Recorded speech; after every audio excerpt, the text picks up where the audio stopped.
অবিৰত প্ৰয়াস কৰিম।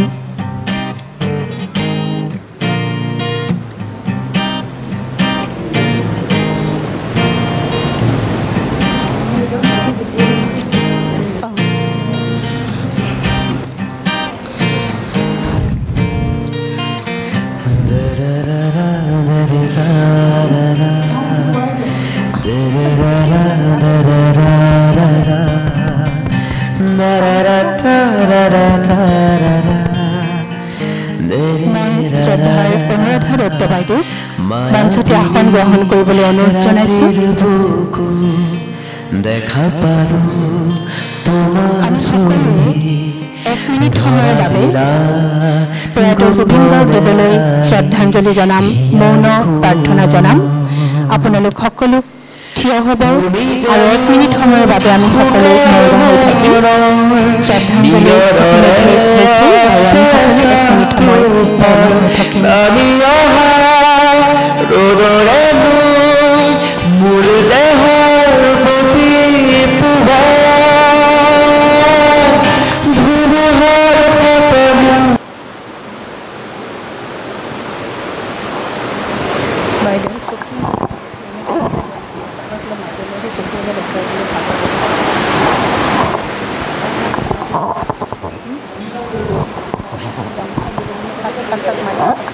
বাইদেউ সম্বৰ্ধনাটো জনাইছোঁ।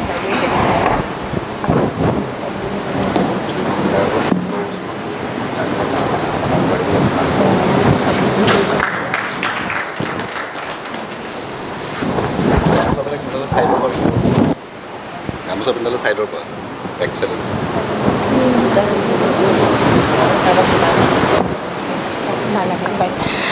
মই সবিতা লহকৰ বাইদেউ একেলগে আমি জুবিন গাৰ্গৰ দেৱলৈ শ্ৰদ্ধাঞ্জলি অনুষ্ঠানটোতে তেখেতে অকণমান জুবিন গাৰ্গদেৱক সোঁৱৰণ কৰিব।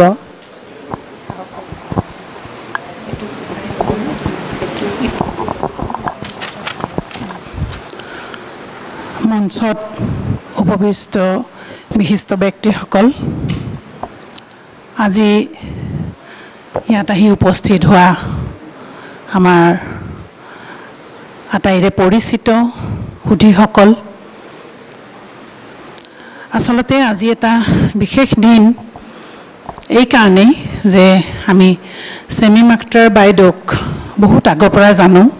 কবি হিচাপে তেখেতৰ বিশেষ পৰিচিতি এটা আছে, কিন্তু আচৰিত কথা বুলিয়ে মই ভাবিছোঁ যে তেখেতৰ প্ৰথমখন কাব্যগ্ৰন্থহে আজি প্ৰকাশ হ'ব। অৰ্থাৎ আমি দেখোঁ যে ৩-৪টা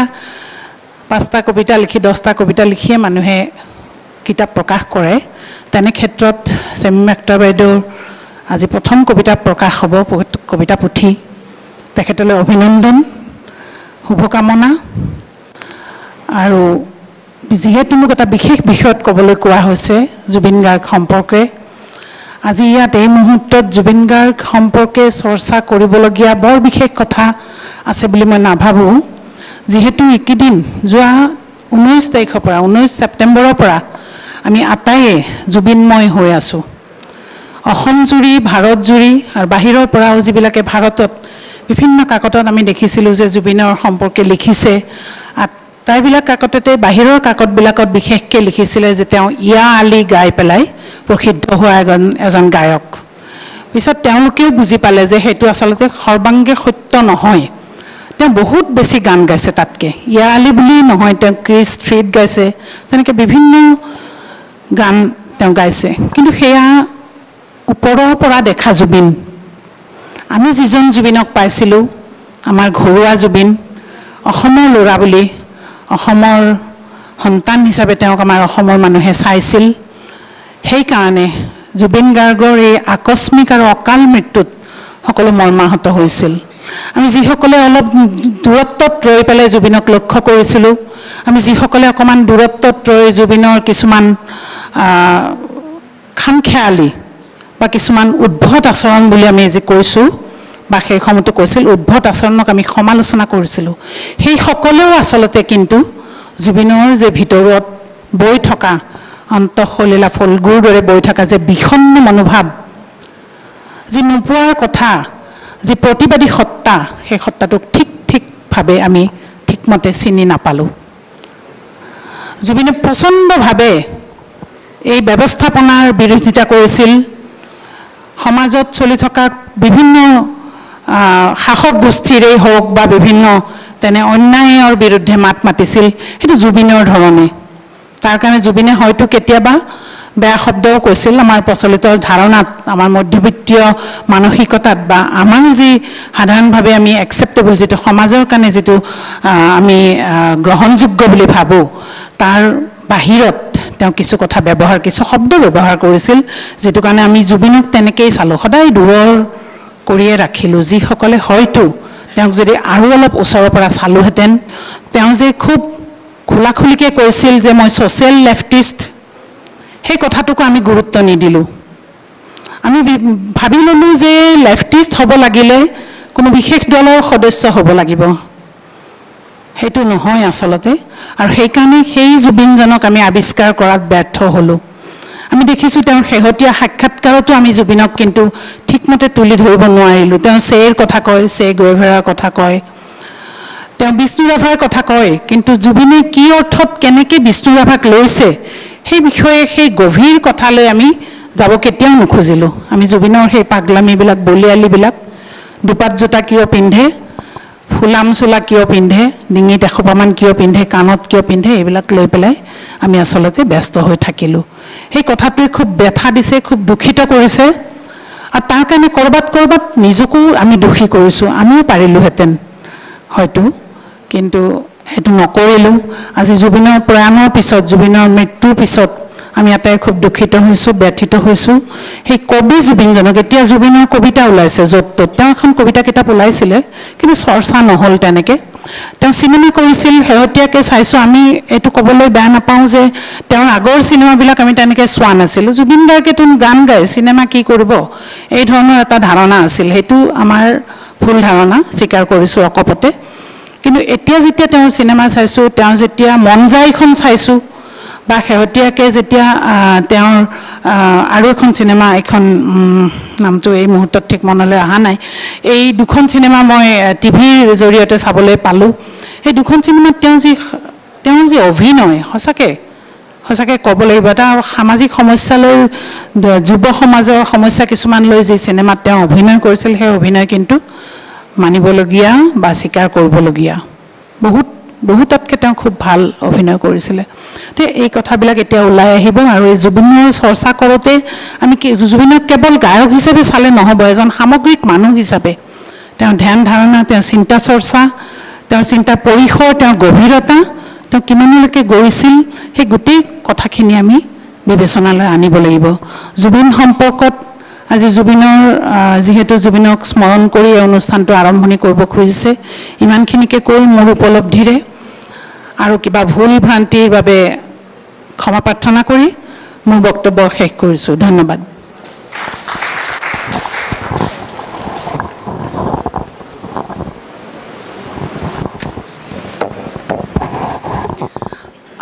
বাইদেউক বহুত ধন্যবাদ জনাইছো জুবিন গাৰ্গ এখন সাগৰ যাৰ বিষয়ে এক টোপাল পানীত বাইদেৱে প্ৰকাশ কৰিব নিশ্চয়কৈ নোৱাৰে তথাপিতো বাইদেৱে যিখিনি ক'লে আপোনালোক সকলোৱে আকৌ এবাৰ আমাৰ মহান শিল্পীজনক অনুভৱ কৰিবলৈ এটা সুযোগ পালে মই অকণমান মাজতে এটা কথা সুধো মোৰ মাতটো আপোনালোকে ইকো হৈছে নেকি বাৰু আপোনালোকে তাতে শুনিছেনে ভালকে ইকো বেছি হৈছে নহয় অলপ ইকো হৈছে হা মানে অডিয়েন্সত শুনা নাই ভাল উপায় নাই অনুষ্ঠান এটাৰ আটাইতকৈ অসুবিধাজনক কথাটোৱে হৈছে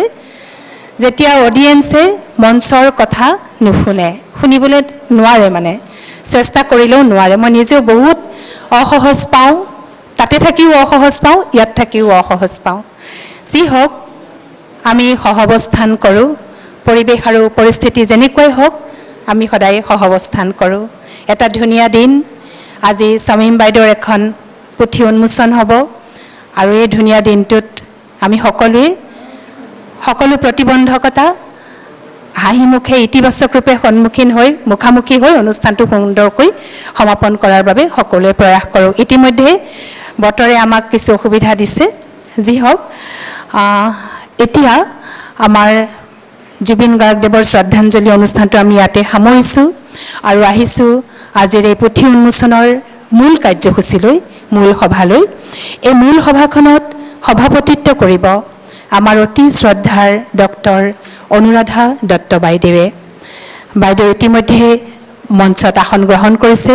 আপোনালোক সকলোৰে পৰিচিত ডক্টৰ অনুৰাধা দত্ত বাইদেউ স্যাৰ বাইদেৱে চলাব নে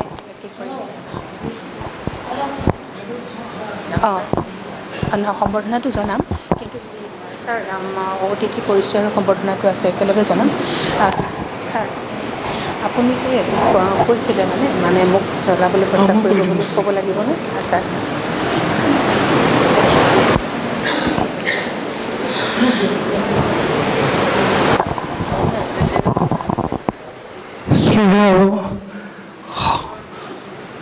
সমবেত দৰ্শকবৃন্দ আমাৰ প্ৰিয় কবি তেওঁ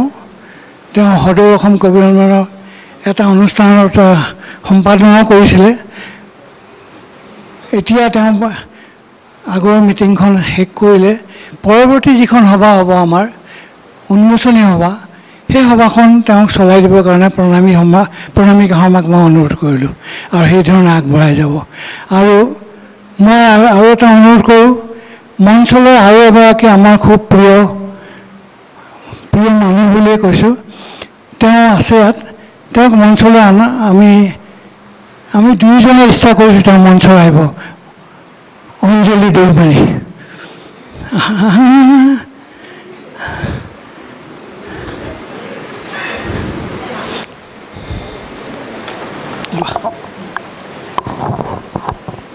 অঞ্জলি দৈমাৰী বাইদেউক মঞ্চত আসন গ্ৰহণ কৰিবলৈ অনুৰোধ জনাইছোঁ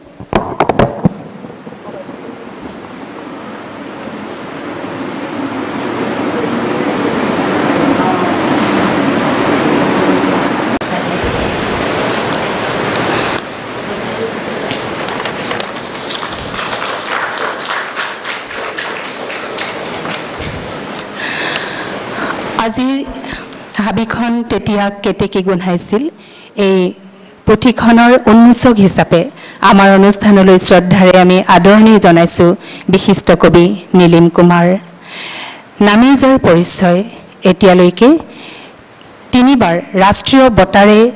সন্মানিত হৈছে কবি নীলিম কুমাৰ সিদিনা মাত্ৰ 2025 চনত কুসুমাগ্ৰজ ৰাষ্ট্ৰীয় বঁটা আৰু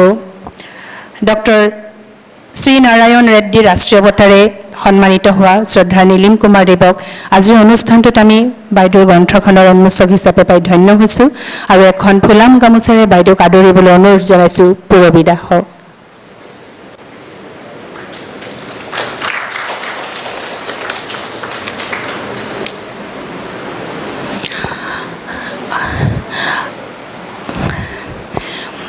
আমাৰ মাজত আছে এগৰাকী জ্যেষ্ঠ সাংবাদিক শ্ৰদ্ধাৰ সবিতা লহকৰ বাইদেউ ইতিমধ্যে বাইদেউক আমি সম্বৰ্ধনা জনাইছোঁ আৰু বাইদেউক তথাপিতো আপোনালোকে সকলোৱে চিনিয়ে পায় পৰিচয়ৰ প্ৰয়োজন নাই তথাপিতো সাংবাদিকতাৰ জগতত সাংবাদিকতাৰ ক্ষেত্ৰখনত বাইদেৱে নিজস্ব প্ৰতিভা আৰু দক্ষতাৰে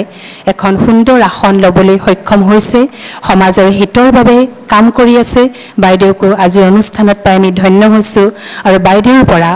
জুবিন গাৰ্গৰ বিষয়ে অতি সুন্দৰকৈ অতি সংক্ষিপ্ত ৰূপত যি বক্তব্য শুনিছোঁ তাৰ বাবেও বাইদেউৰ প্ৰতি পুনৰবাৰ ধন্যবাদ জনাইছোঁ আমাৰ মাজত আছে শ্ৰদ্ধাৰ অঞ্জলি দৈমাৰী বাইদেউ অঞ্জলি দৈমাৰী বাইদেউকো আপোনালোকে জানে বড়ো সমাজৰ বাবে তেখেতে যিখিনি কৰি আছে কেৱল বড়ো সমাজৰ বাবেই নহয় নাৰীসকলৰ বাবেও বাইদেৱে যিখিনি অৱদান আগবঢ়াইছে এতিয়ালৈকে সমাজত আৰু ভৱিষ্যতে অনেক সম্ভাৱনা আমাৰ সন্মুখত আছে বাইদেউৰ পৰা আৰু আমি অনেক পাম বড়ো ওমেন জাষ্টিছ ফৰামৰ তেখেতে অধ্যক্ষ হিচাপে বৰ্তমান সেৱা আগবঢ়াই আছে তেখেতক আমি এখন ফুলাম গামোচাৰে আদৰিবলৈ মই পূৰবী দাসক অনুৰোধ জনাইছোঁ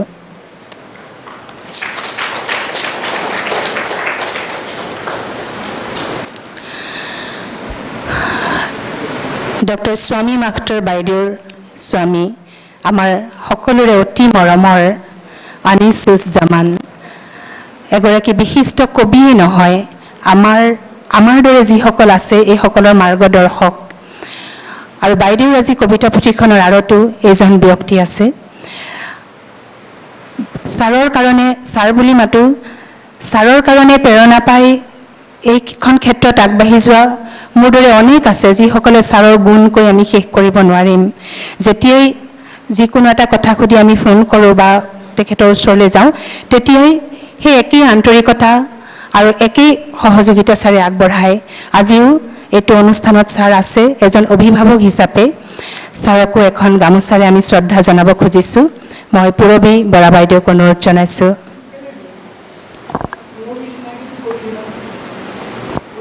দিম নিশ্চয় দিম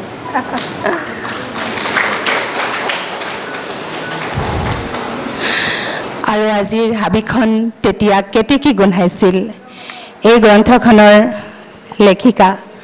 কাব্যগ্ৰন্থখনৰ লেখিকা ডক্টৰ স্বামী মাখটাৰ এগৰাকী প্ৰাক্তন অধ্যাপিকা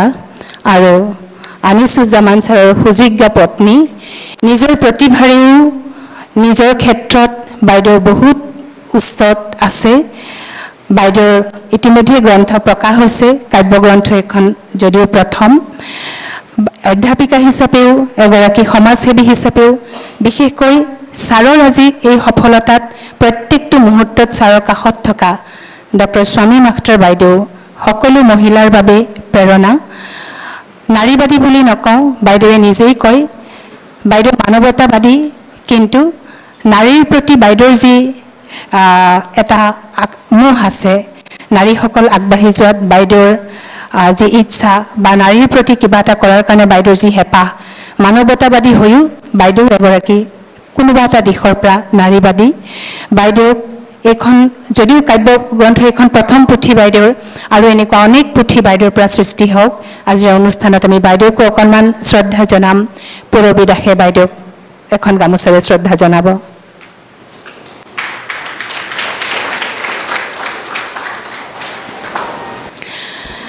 আজিৰ অনুষ্ঠানত মই পৰিচয় কৈ শেষ কৰিব নোৱাৰিম মোৰ সন্মুখত আপোনালোক প্ৰত্যেকেই গুণী জ্ঞানী আৰু সমাজৰ বিভিন্ন ক্ষেত্ৰত প্ৰতিষ্ঠিত ব্যক্তি বহি আছে মই যিসকলক চিনি পাওঁ প্ৰত্যেকেই মোৰ বাবে নমস্য বিভিন্ন ক্ষেত্ৰৰ পৰা অহা কবি পূৰ্ণভট্ট ছাৰ মোৰ সন্মুখত আছে ৰাজীৱ দাহঁত আছে আপোনালোক সকলোকে মই নাম কৈ কিমানৰ নাম কম শেষ নহ'ব তথাপি আৰু এটা পৰিচয় কৰাই দিব খুজিছোঁ বাইদেউৰ এই পুথিখন যিটো পাঞ্চজন্য প্ৰকাশনৰ ধীৰাজ লহকৰদা ইয়াতে আছে মই লহকৰদাক এবাৰ নমস্কাৰ জনাইছোঁ ইয়াৰ পৰাই লহকৰদাক এবাৰ সকলোৱে চিনিয়ে পায় এবাৰ দাদাক ধীৰাজ লহকৰদা পাঞ্চজন্যৰ তেখেত পাঞ্চজন্য প্ৰকাশনৰ বাইদেউৰ পুথিখন পাঞ্চজন্যৰ পৰা প্ৰকাশ হৈছে এয়া আছিল আমাৰ পৰিচয় আৰু ছাৰে কাৰোবাক পৰিচয় কৰাব বাইদেউ আপুনি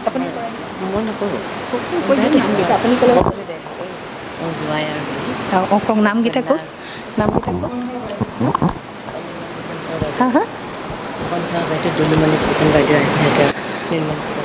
আহিছে নেকি কোন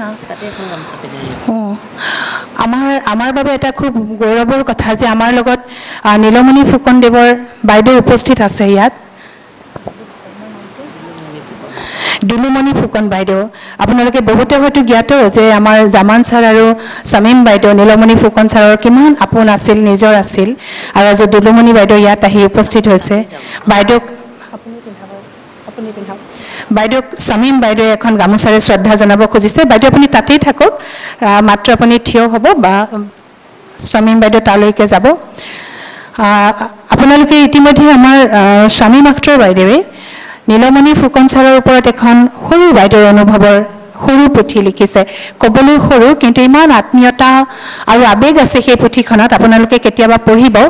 তাত নীলমণি ফুকন ছাৰৰ কবিতাৰ বিষয়ে নাই নীলমণি ফুকন ছাৰৰ কোনো সৃষ্টিৰ বিষয়ে বিতং তেনেকুৱা একো নাই তাত সৰু সৰু কথাবোৰ ঘৰখনত কেনেকৈ বাইদেউহঁতে ছাৰ আৰু জামান ছাৰ আৰু শামীম বাইদেৱে দুলুমণি বাইদেউক পাইছিল বা ছাৰক পাইছিল নীলমণি ফুকন ছাৰক পাইছিল সৰু সৰু কথাৰ এখন পুথি বাইদেউ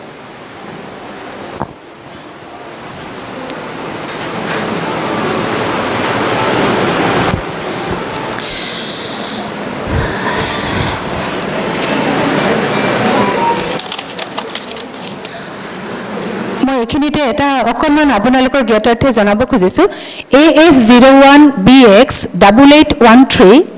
AS01EB 0392 AS01DF8454 এই গাড়ীকেইখনে অকণমান বাট বন্ধ কৰা বুলি কৈছে অনুগ্ৰহ কৰি যিসকল ইয়াতে অনাৰ আছে গাড়ীৰ অকণমান গাড়ীকেইখন সাইড কৰি দিব এই তিনিখন গাড়ী 8813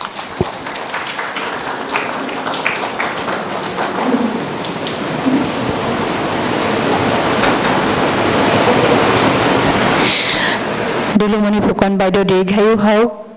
আৰু বহুদিন সুস্থ শৰীৰেৰে এনেকৈ সুন্দৰ হৈ থাকক ছাৰৰ অবৰ্তমানত বাইদেউ সকলোৰে বাবে প্ৰেৰণা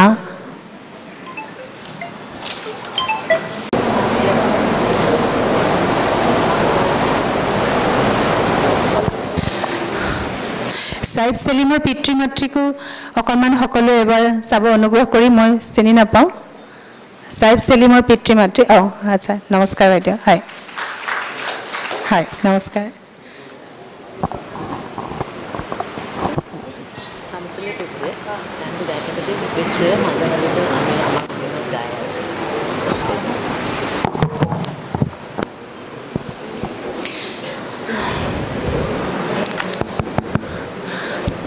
মায়াবিনী গালেটো আমাৰ স্বতঃস্ফূৰ্তভাৱে আমাৰ সকলোৰে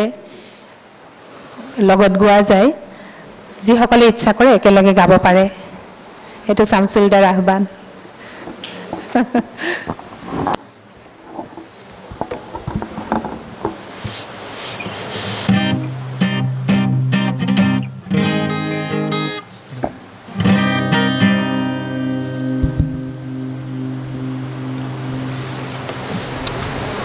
নমস্কাৰ পোনপ্ৰথমতে আমাৰ সকলোৰে প্ৰিয় জুবিন গাৰ্গ দাদা তেওঁক প্ৰথমতে মই শ্ৰদ্ধা জনাইছোঁ আৰু আজি এনেকুৱা এখন মঞ্চত মোক গাবলৈ এই চান্স দিয়াৰ বাবে মই সকলোকে বহুত ধন্যবাদ জ্ঞাপন কৰিছোঁ আৰু মায়াবিনী গীতটি চবেই জানোৱে আমি ইমান দিনৰ পৰা চ' ভাল লাগিব যদি মোৰ লগতো গায় চবেই আৰু কিবা যদি ভুল ভ্ৰান্তি হয় ক্ষমা কৰিব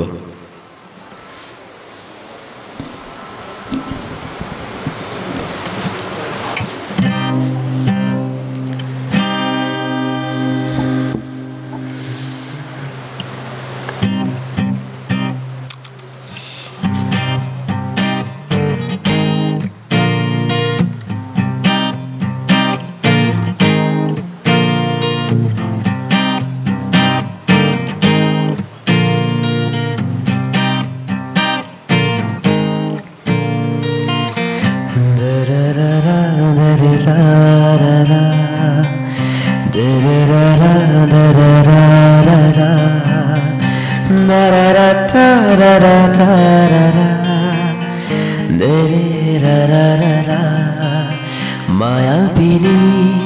ৰাতেৰ বুকু দেখা পালো তোমাৰ ছবি ধৰা দিলা গোপনে আহি হিয়াৰ কোণত তুমি যেমন শুকান মনৰ নিয়ৰৰে চেঁচা টোপাল নামি অহা ৰ'দৰে লৈ মোৰ দেহৰ প্ৰতি পোৱা ধুমুহাৰ সপনো বহু যুগৰে নাচো এধাৰো সঁচানো বহুদিনৰে আপোন নিজানত গান শেষ হ'ব ভাবো তোমাৰ বুকু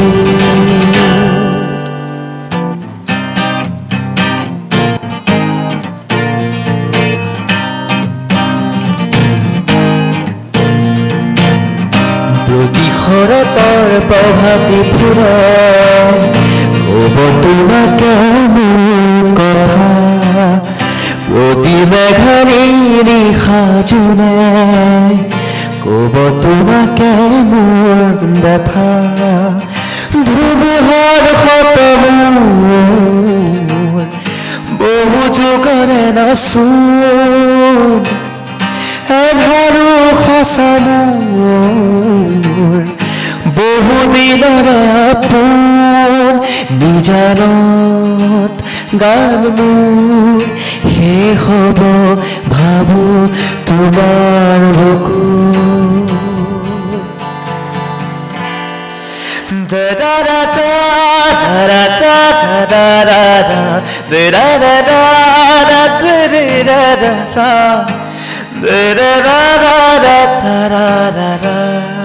da da da da da দুচকুতে তোমাৰ চালে সপোনা তুৰি দি থক নামে চুব খুজিলে মোৰ দুহাতে দি থকা তুৰি সপোনাহে ধুমুহাৰ সতে মোৰ বহু যুগৰে নাচোন এধাৰো সঁচা মোৰ বহু দিনৰে আপোন নিজানত গান মোৰ শেষ হ'ব ভাবো তোমাৰ বুকুত ধন্যবাদ ছেফ সেলিমক ধন্যবাদ জনাইছোঁ আকৌ এবাৰ আমাক সেই পৰিৱেশটোলৈ তেওঁ ঘূৰাই নিলে যি হওক আমাৰ মাজত বিভিন্নজনৰ কণ্ঠেৰে জুবিন গাৰ্গ সদায় জীয়াই থাকিব ছেফ সেলিমৰ আৰু অধিক উজ্জ্বল সময় কামনা কৰিছোঁ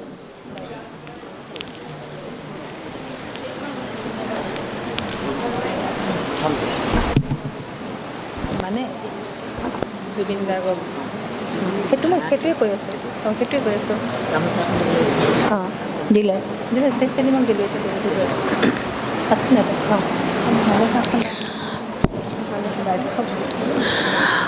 আমাৰ মাজত আহি উপস্থিত হৈছে আমাৰ অতি শ্ৰদ্ধাৰ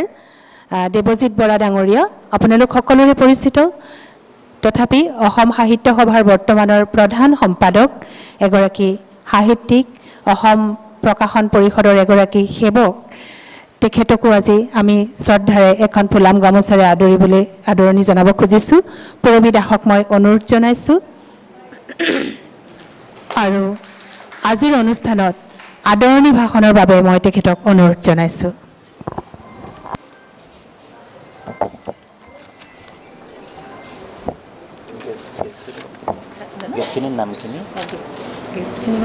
অনুৰাধা দত্ত বাইদেউ অকণমান সলনি হৈ গ'ল নহয় ধ্ৰুৱদা আহিব নোৱাৰিলে হয় অ'কে মাৰি অনুৰাধা দত্ত বাইদেউ কবিতা লহকৰ তাৰপিছতে নহয় পূৰ্বী বৰা নহয় অনুৰাধা দত্ত কবিতা লহকৰ আনিছুজ্জামান তাৰপিছত ৰাইট চিন মাৰি দিছোঁ ৰ'ব নীলিম দা কৰ্ণ নীলিম কুমাৰ নহয় নাই এইকেইজনে আৰু হেৰি অঞ্জলি দৈমাৰী বাইদেউ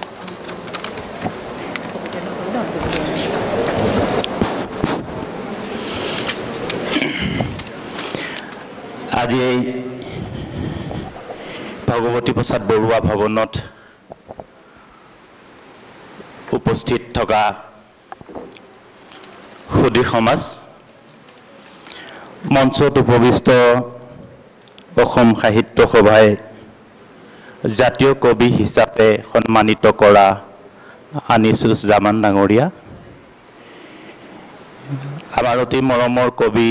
নীলিম কুমাৰ ডাঙৰীয়া সবিতা বাইদেউ অঞ্জলি বাইদেউ ডক্টৰ অনুৰাধা দত্ত বাইদেউ প্ৰমুখ্যে আক্তাৰ বাইদেউ আজিৰ কবি সাংবাদিক বন্ধুসকল আৰু সমবেত ৰাইজ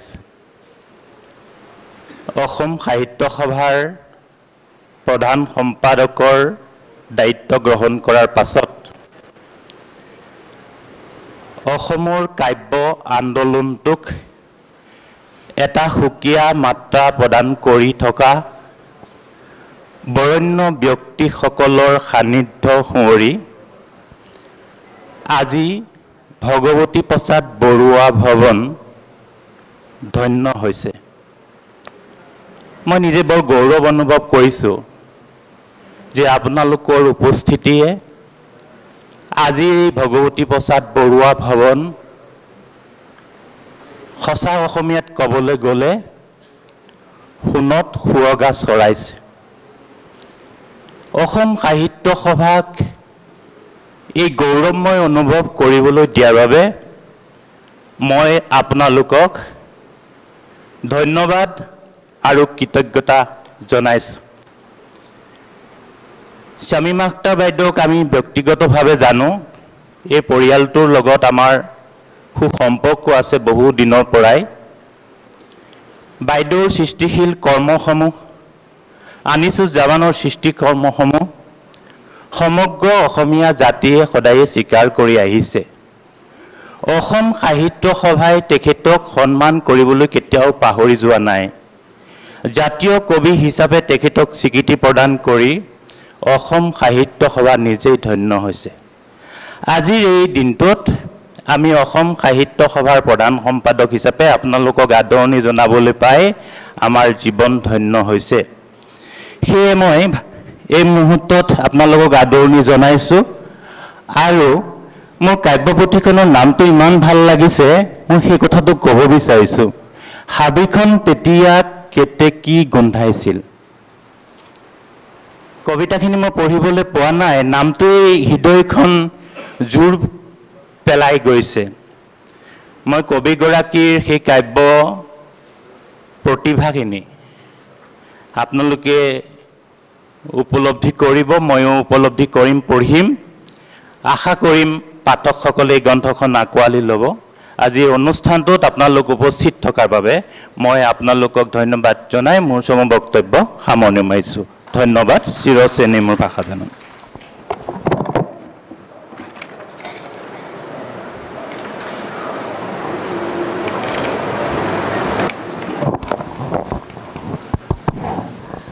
অতি কম শব্দতে শ্ৰদ্ধাৰ দেৱজিৎ বৰা ডাঙৰীয়ায়ো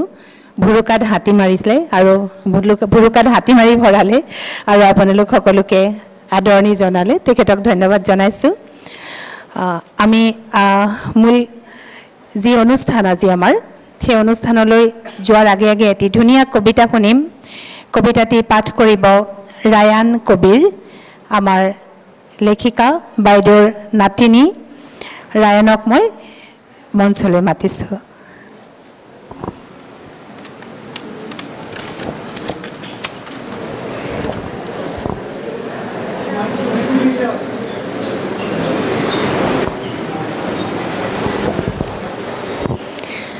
ৰায়ান 11 বছৰীয়া আৰু ৰায়ানে আজি আইতাকৰ পুথি উন্মোচনত এটা কবিতা আবৃত্তি কৰিব।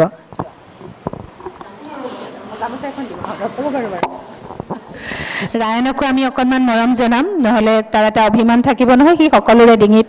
গামোচা দেখিছে, মঞ্চত যিসকল আহিছে সকলোৱে এখন এখন পিন্ধিছে, তালৈকো আমি এইখিনি মৰম দিম। নমস্কাৰ, মোৰ নাম ৰায়ান কবিৰ। আজি মই মোৰ নিজে লিখা ইংৰাজী কবিতা পাঠ কৰিম। প্ৰথম কবিতাটিৰ নাম the wind, sea and sleep. When the wind blows up, it started to rain. When the sea strikes on the shore, it started lightning. When you sleep at midnight, your mind wakes up. When the stars twinkle, it starts your night. When the sun rises, your mind goes to sleep. Second কবিতাটির নাম Conquer the Hardest. Swim in the deepest ocean, fly on the highest cloud, walk the longest distance, sing in the highest tone, play in the toughest ground, no matter what, conquer the hardest. ধন্যবাদ।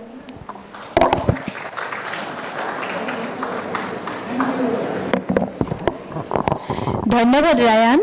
বহুত ধুনীয়াকৈ তুমি কবিতাটি গালা, মৰমেৰে গালা। তোমালৈ বহুত মৰম থাকিল আৰু কবিতা আবৃত্তি কৰি থাকিবা দেই। ৰায়ানৰ বিষয়ে এটা কথা কওঁ, ৰায়ানে ধুনীয়া গীটাৰ বজায়, ৰায়ানে ধুনীয়া ক্ৰিকেট খেলে আৰু বিদ্যালয় লেভেলত, বিদ্যালয় পৰ্যায়ত ৰায়ান ক্ৰিকেটত গীটাৰত পুৰস্কৃতও হৈছে আৰু ৰায়নৰ আমি সেইকাৰণে ভৱিষ্যতে এজন ক্ৰিকেটাৰ এজন সংগীতজ্ঞ ৰায়নৰ গাত সকলোখিনি গুণ আছে আৰু ৰায়নে এইখিনি আমি পিছলৈকে আমি দেখিবলৈ পাম আমাৰ মৰম শুভ আশীষ ৰায়নলৈ থাকিল এতিয়া আহিছোঁ আজিৰ যি মূল কাৰ্যসূচী আপোনালোকে অতি উৎসুকতাৰে ৰৈ থকা আজিৰ যিটো অনুষ্ঠান পুথি উন্মোচন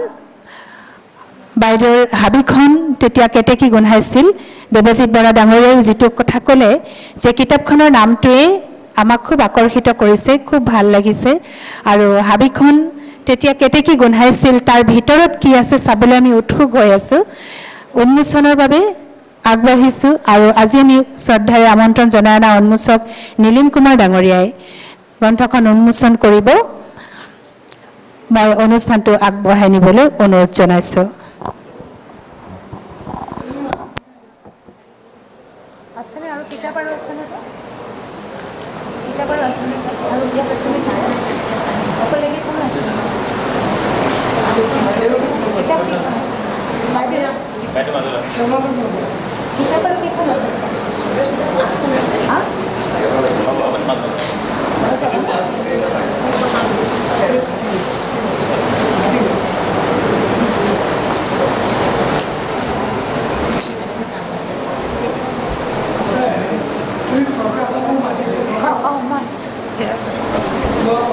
প্ৰকাশক ধীৰাজ লহকৰদাকো মই মঞ্চলৈ আমন্ত্ৰণ জনাইছোঁ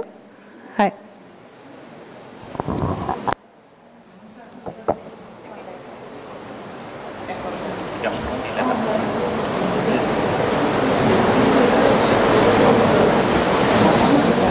গ্ৰন্থখন উন্মোচনৰ আগে আগে এক মিনিট দাদা মই আমাৰ প্ৰকাশক ধীৰাজ লহকৰদাক পৰিচয় কৰাই দিব খুজিছোঁ আৰু এখন গামোচাৰে তেখেতক আদৰণিও জনাব খুজিছোঁ দাদা অকণমান আগলৈ আহক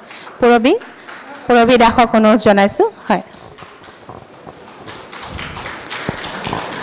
এয়া আমাৰ উন্মোচন হৈছে আৰু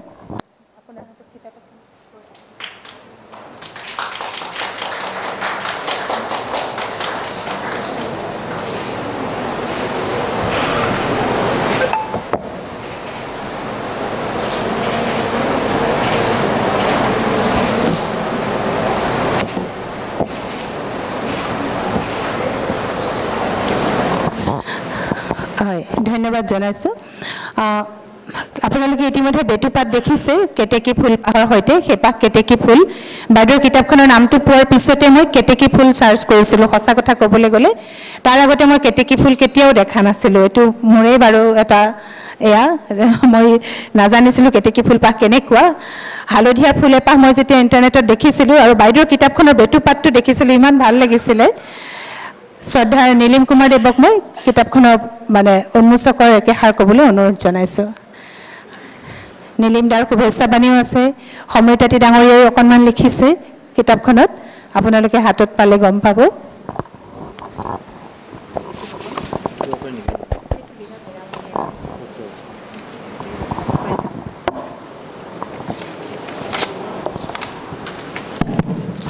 মঞ্চত উপবিষ্ট অনুৰাধা বাইদেউ আনিছুজ্জামান ডাঙৰীয়া কবিতা লহকৰ বাইদেউ অঞ্জলি দৈমাৰী আৰু দেৱজিৎ বৰা আৰু উপস্থিত সুদীপবৃন্দ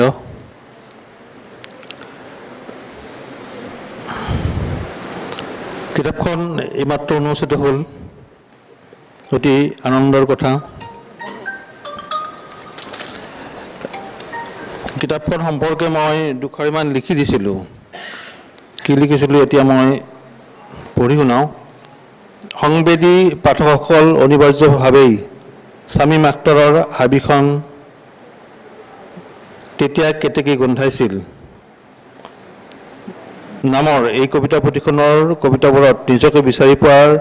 লগতে লাভ কৰিব এনে এক গভীৰ ধৰিবই পৰা নাই কাৰণ মোৰ হাতৰ আখৰ দি দিছে যিয়ে নিজকে উজ্জীৱনৰ এক অৰ্থ দিবলৈ সক্ষম এই কবিতাবোৰৰ মূল সূত্ৰটিও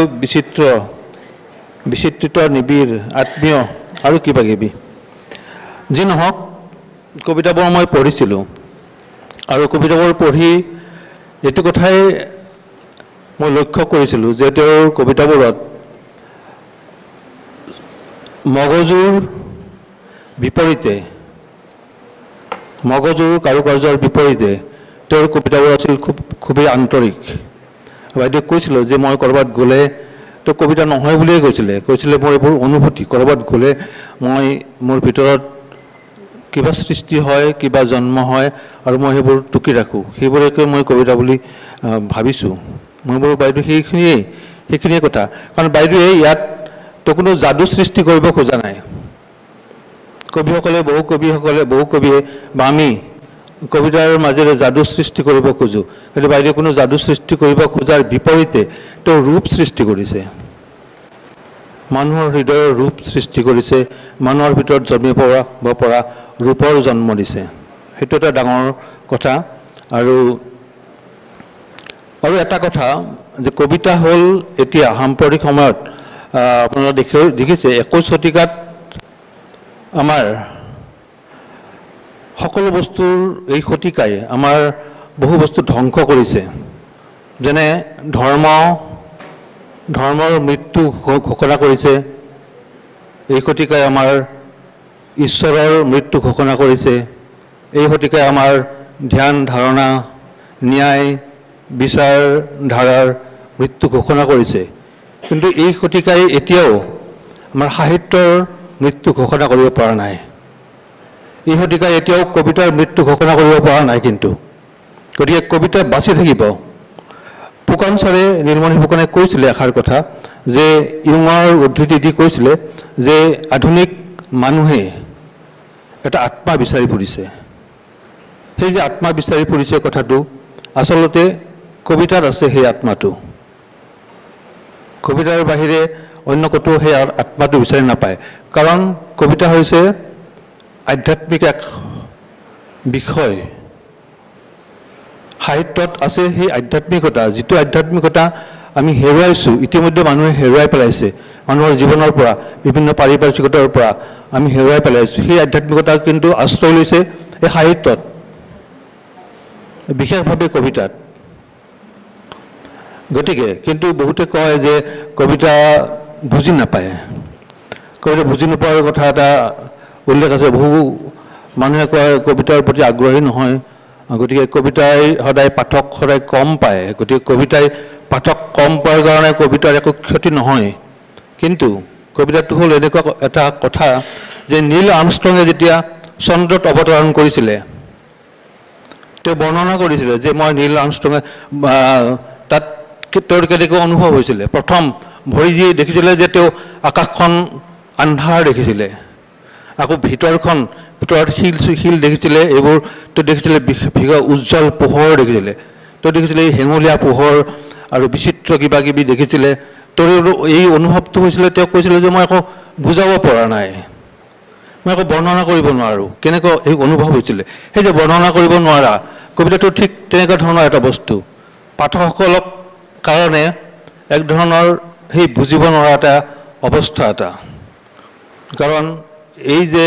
বুজিব পৰা নাই, বুজিব নোৱাৰাৰ কথাটো হ'ল কাৰণ তেওঁ সৃষ্টিৰ অন্তৰ্গত, তেওঁ সৃষ্টিকৰ্তা নহয়। যি এজন কবি সৃষ্টি, তেওঁ স্ৰষ্টা, তেওঁ হয়তো কবিতাটো বুজাই দিব পাৰে, কিন্তু পাঠকে হয়তো বুজিব নোৱাৰে। কাৰণ তেওঁ সৃষ্টিকৰ্তা নহয়, তেওঁ স্ৰষ্টা নহয়, সেই কবিতাটোৰ স্ৰষ্টা নহয়। গতিকে পাঠকসকলৰ কাৰণে সেইটো অবৈধ হ'বই পাৰে।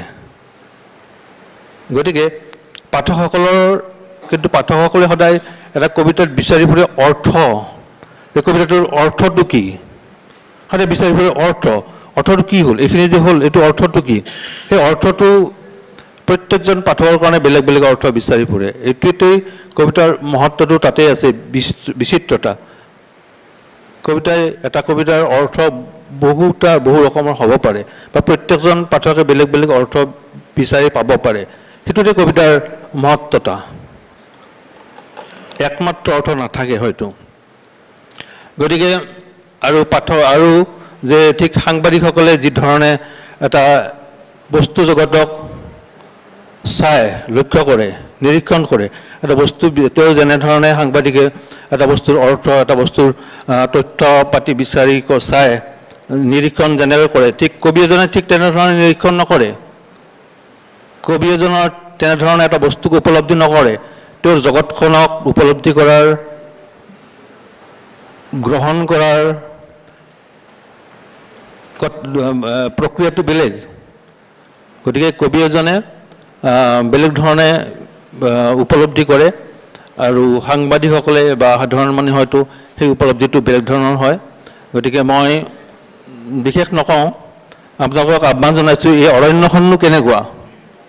কেতেকীৰ দৰে গোন্ধাইছিল সেই হাবিখন আমি হাবিখনলৈ যাব লাগিব হাবিখনত সোমাব লাগিব কেতেকীৰ গুণটো আমি পাওঁনে নাপাওঁ চাব লাগিব গতিকে আমি নিশ্চয় কেতেকীৰ গুণ পাম মই কিন্তু পঢ়ি পেলাই কেতেকীৰ গুণটো পাইছিলোঁ সেইকাৰণে মই কথাখিনি কৈছিলোঁ আৰু এটা কথা এই যে মই সদায় কথাটো কওঁ আনি যে জানে যে কিতাপ এখন উন্মোচন কোনো উন্মোচকে কিতাপ এখন উন্মোচন কৰিব নোৱাৰে কিতাপখন উন্মোচন কৰে পাঠকসকলেহে যেতিয়ালৈকে কিতাপখন পাঠকে নপঢ়ে তেতিয়ালৈকে কিতাপখন উন্মোচন নহয় গতিকে মই বিশেষ কথা নকওঁ কিতাপখন আপোনালোককহে উন্মোচন কৰিবলৈ মই কৈছোঁ আহ্বান জনাইছোঁ আপোনালোকে কিতাপখন পঢ়িব আৰু প্ৰকৃত অৰ্থত কিতাপখন উন্মোচন কৰিব ধন্যবাদ ঠিক আছে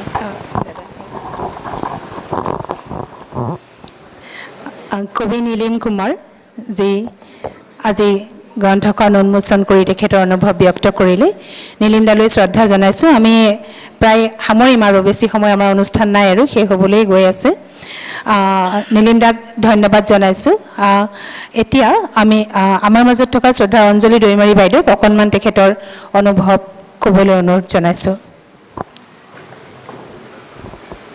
আমাৰ কাৰ্যসূচী প্ৰায় শেষ হৈ আহিছে অনুগ্ৰহ কৰি আপোনালোকে আৰু কিছু সময় থাকিলে আমি ধন্য হ'ম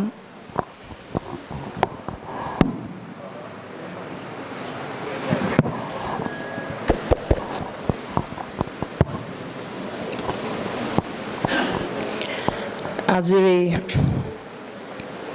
গ্ৰন্থ উন্মোচনী সভা চলাই লৈ যোৱা শ্ৰদ্ধাৰ সভানেত্ৰী অনুৰাধা বাইদেউ উন্মোচক নীলিম কুমাৰ ডেকা আৰু আহ্বায়ক শ্ৰদ্ধাৰ বৰা ডাঙৰীয়া ভিনদেউ আনিছুজ্জামান লহকৰ বাইদেউ আৰু মোৰ মৰমৰ শামীম আখতাৰ বাইদেউ শামীম আখতাৰ বাইদেউৰ লগত মোৰ সম্পৰ্ক আজি 32 বছৰ 32 years back তেতিয়া মই বিয়াও হোৱা নাছিলোঁ বাইদেউৰ পোৱালীকেইটা বুলি ক'ম মই ছোৱালীকেইটা একেবাৰে বাচ্চা আছিলে সৰুজনী মানে কোলাত ল'ব পৰা অৱস্থা তেতিয়াৰ পৰাই চিনাকি আমি মানৱ অধিকাৰ সংগ্ৰামৰ কৰ্মী হিচাপে একেলগে কাম কৰাৰ সুযোগ পাইছিলোঁ আজিৰ পৰা প্ৰায় মই কোৱাৰ দৰে 32 বছৰ আগতেই আৰু সেই সম্পৰ্ক আমাৰ কাম কাজ গোটেইবিলাক বহুত কিবা কিবি হৈ গ'ল মাজত আমি আৰু সেই পথত কাম কৰা বন্ধ কৰি দিলোঁ যদিও নিজাকৈ কৰিলোঁ একেলগে কৰাটো আমাৰ নহ'ল তথাপিতো আমাৰ যি সম্পৰ্ক সেই সম্পৰ্কটো সদায়েই থাকিল আমি প্ৰায় যদিও লগালগি নহওঁ আমি কথা পাতি থাকোঁ কিন্তু বাইদেউৰ এই যিটো প্ৰস্তুতি এইটোৰ বিষয়ে মই বিশেষ জনা নাছিলোঁ এইবিলাকৰ বিষয়ে বিশেষ কথা পতা হোৱা নাছিল অন্য কথা আমি পৰিস্থিতি পৰিৱেশ আগৰ এতিয়াৰ সেইবিলাক আমাৰ কনচাৰ্ণ আউট অফ কনচাৰ্ণ আমি বহুত কথা পাতোঁ কেতিয়াবা 1 ঘণ্টা কেতিয়াবা 45 মিনিট অভাৰ ফোন কিন্তু আমাৰ নিজা সৃষ্টিৰ বিষয়ে কেতিয়াও আলোচনা হোৱা নাছিল মই যেতিয়া নিমন্ত্ৰণী চিঠিখন পাইছোঁ আমাৰ বিটিচিৰ সিফালে খুব ইলেকশ্যনৰ খুব ধুমধাম চলি আছিলে মই চাই পেলাই থৈ দিলোঁ বাইদেউৰ লগত মই কথা পাতিব নোৱাৰিলোঁ বাইদেউ যদি মোক ফোন কৰিছিলে মাজতে কিন্তু আজি সৌভাগ্যবশতঃ এই অনুষ্ঠানত মই উপস্থিত থাকিবলৈ পাই অত্যন্ত গৌৰৱ অনুভৱ কৰিছোঁ আমি আসলতে মই ভাবোঁ মানে কলেজৰ প্ৰফেসৰ হিচাপে কলেজত শিক্ষকতা কৰা হিচাপে আমাৰ কিবা এটা লিখাৰ দায়িত্ব এটা যেন ক'ৰবাত থাকে তেনেকুৱা অনুভৱ কৰোঁ যি ডিপাৰ্টমেণ্ট যি ছাবজেক্টতেই নহওক কিয় বাইদেৱে সেইটো ফুলফিল কৰিলে কিতাপ আকাৰে উলিয়াই এটা দুটা নহয় একেবাৰে 100টা কবিতা এবাৰতেই সেঞ্চুৰী মাৰি দিছে বাইদেৱে সেইটো সঁচাকৈ ভাল লগা কথা মই নিজেও তেনেকুৱা বহুত অনুভৱ কৰিছিলোঁ মইতো সিফালে লিটাৰেচাৰ ষ্টুডেণ্ট আছিলোঁ গতিকে সাহিত্য সৃষ্টি কৰা কিবা এটা লিখা মানে লিখিব লাগে তেনেকুৱা ধৰণৰ সদায় গিল্টি ফিল এটা কৰি আছিলোঁ বেছিকৈ ওলাই মেলি থকাৰ কাৰণে লিখা হোৱা নাছিল পিছত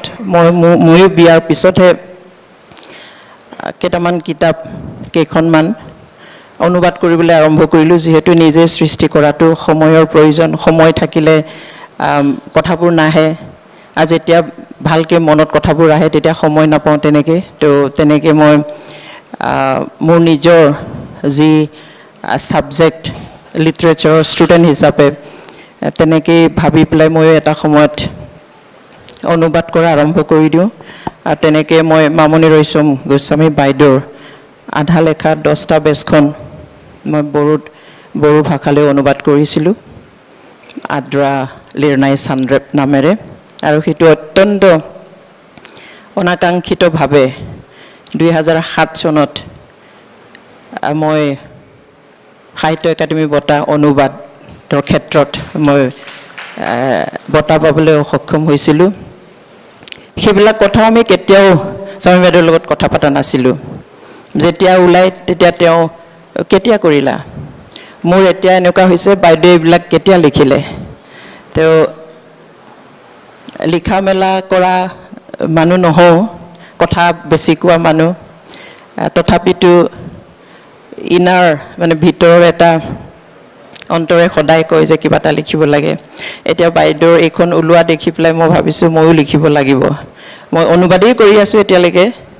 মই বড়ো ভাষাত সাহিত্য একাডেমি পোৱা বড়ো কিতাপ এখন মই অসমীয়াত অনুবাদ কৰিছোঁ যিখন মই আনিছুজ্জামান ভিনদেউৰ হতুৱাই মই 2017 চনত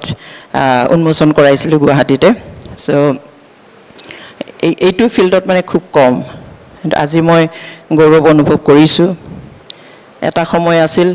আমি সপ্তাহৰ 7টা দিনৰ 5টা দিনে একেলগে সময় কটাইছিলোঁ যেতিয়া গোটেই অসমত কেৱল army police black commando CRPF এইবিলাকৰ অত্যাচাৰ চলিছিল মানৱ অধিকাৰ সম্পূৰ্ণৰূপে বিঘ্নিত হৈছিল সেইবিলাক সময়ত নিশ্চয় বাইদেউৰটো মনত আছে ভিনদেউৰো মনত থাকিব ভিনদেউৰ কেতিয়াবা খং উঠি গৈছিলে ঘৰতেই নাথাকা তোমালোকে 7টা দিনৰ 5টা দিনেই বাহিৰত থাকোঁ আজি অমুকত মিটিং কাইলৈ তমুকত মিটিং তেনেকৈ খুব ঘূৰি ফুৰোঁ কাম কৰোঁ তো সেইবিলাক এতিয়া মিঠা স্মৃতি প্লাছ মনত বহুত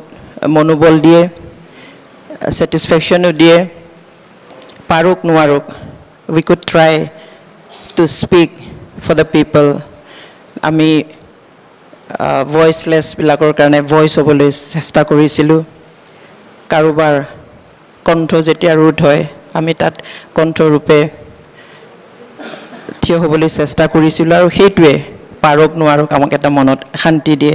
ইয়াত মই এনেও পূৰাপূৰিকৈ কেইটামান চাইছোঁ বাইদেউৰ যিখিনি মানুহৰ প্ৰতি যিখিনি ভাৱনা চিন্তা সেইখিনি ইয়াত ৰিফ্লেক্ট হৈছে বিভিন্ন ফিল্ড বিভিন্ন টপিক ইয়াত সাঙুৰি লোৱা হৈছে ক'ৰবাত ডাইনী হত্যাৰ ক্ষেত্ৰত এটা সময়ত সকলোৱে আমি খুব ডিষ্টাৰ্ব ফিল কৰিছিলোঁ সেইটো মই ইয়াত দেখিছোঁ মানৱ অধিকাৰ ভংগৰ ক্ষেত্ৰত হোৱা দেখিছোঁ বাইদেৱে পৰিৱেশক লৈ লোৱা দেখিছোঁ তেনেকৈ বিভিন্ন কোনোবা আপোনজনৰ লগত থকা সময়ৰ কথা সৰুকালৰ কথা পৰিৱেশ সলনি হোৱাৰ ওপৰত বহুত মই ইয়াত দেখিছোঁ বিভিন্ন বিষয়ত বাইদেউৰ লেখনি হিচাপে ইয়াত প্ৰকাশ পাইছে আশা কৰিম বাইদেৱে আকৌ এনেকুৱা কিতাপ আৰু অতি সোনকালে আমাৰ মাজত আৰু আনিব তেখেতৰ সুস্বাস্থ্য আৰু দীৰ্ঘায়ু কামনা কৰি মোক এইখিনি কথা কোৱাৰ সুযোগ দিয়াৰ বাবে ধন্যবাদ জ্ঞাপন কৰি মোৰ বক্তব্য ইমানতে সামৰিছোঁ ধন্যবাদ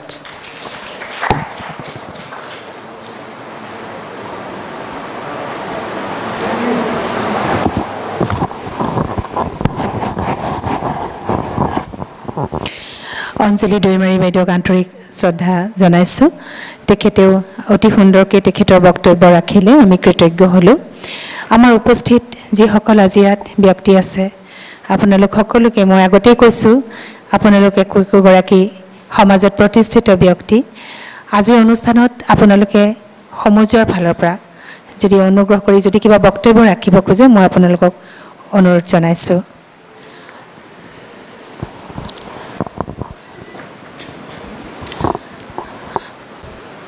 পেছাত এজন অধিবক্তা কবিতাৰ লগত মোৰ খুব সাধাৰণ এটা সম্পৰ্ক যদিও কেতিয়াবা লিখিবলৈ চেষ্টা কৰোঁ দুই এটা কবিতা হয়তো ক'ৰবাত ওলাইছেও কিন্তু মই ইয়াত বহি থাকোঁতে হঠাৎ কিবা এটা এনেকুৱা লাগিল যে এই কবিতাৰ যিখন নামটোক লৈ পেলাই কিবা এটা মোৰ ভিতৰত হঠাৎ আহিছে এই অলপ আগতে আমি জুবিন গাৰ্গৰ সেই ছবিখনৰ কথা পাতিছিলোঁ সেই বিখ্যাত ছবিখন য'ত পাটৰিদাৰ সৈতে তেওঁলোকে আপাৰ আছামৰ পৰা আহি আছিলে চাহ খাবলৈ বিচাৰি বিচাৰি ঠাই সেইখিনি পাইছিলে আজি য'ত আতিথ্য বুলি এখন ৰিজৰ্ট হৈছে তাৰ কাষতে আহি পেলাই তেওঁলোকে চাহৰ কাৰণে ৰাতিপুৱা ৰখিছিলহি চাহ বনাব দিয়া সময়কণত তেওঁলোকে ৰাস্তাটোলৈ উঠি আহিছিল দুয়ো আহি পেলাই দুয়ো সেই কাষতে আতিথ্য পাৰ হৈ পেলাই এখন হাবিলে নামি গৈছিলে আৰু দাবিতে সেই তাতে কিছু কাৰ্বিসকলৰ যিটো মনোলিত থাকে তাতেই তেওঁ আউজিছিলে জুবিন গাৰ্গে আৰু তাতেই সেই বিখ্যাত ফটোখনৰ সৃষ্টি হৈছিলে সেই হাবিখনত জুবিন গাৰ্গৰ এটা প্ৰিয় ফুল হৈছে কেতেকী আৰু কিজানি সেই দিনাই সেই হাবিখন তেতিয়াই কেতেকী গোন্ধাইছিলে যিদিনাই জুবিন গাৰ্গে সেই হাবিখনলৈ গৈ পেলাই বহি সেই ছবিখনৰ সৃষ্টি হৈছিলে মোৰ মনত এনেকুৱা লাগিছে আজি এই হাবিখন তেতিয়াৰ পৰাই কিজানি কেতেকী কেতেকী গোন্ধাইছিলে মই সেইটোৱে প্ৰথমতে ক'ব খুজিছোঁ যে তেওঁৰ এই কিতাপখনৰ নামৰ সৈতে মোক এইখিনিয়ে মোৰ ক'ব লগা ইয়াতকৈ আৰু বিশেষ নাই ধন্যবাদ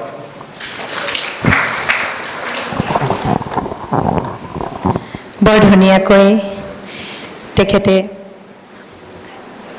তেখেতৰ বক্তব্য ৰাখিলে আৰু অকণমান এটা বাংময় দুটামান বাক্যৰেও তেখেতে আজি প্ৰতীকধৰ্মী এটা কথা ক'লে ধন্যবাদ জনাইছোঁ আপোনালোকে আৰু কোনোবাই কিবা একেষাৰ ক'ব নেকি যদি ক'ব খোজে আমি স্বাগতম জনাব খুজিছোঁ হয়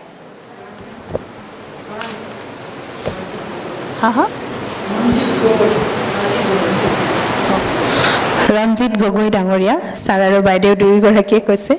অনুগ্ৰহ কৰি ৰঞ্জিত গগৈ ডাঙৰীয়া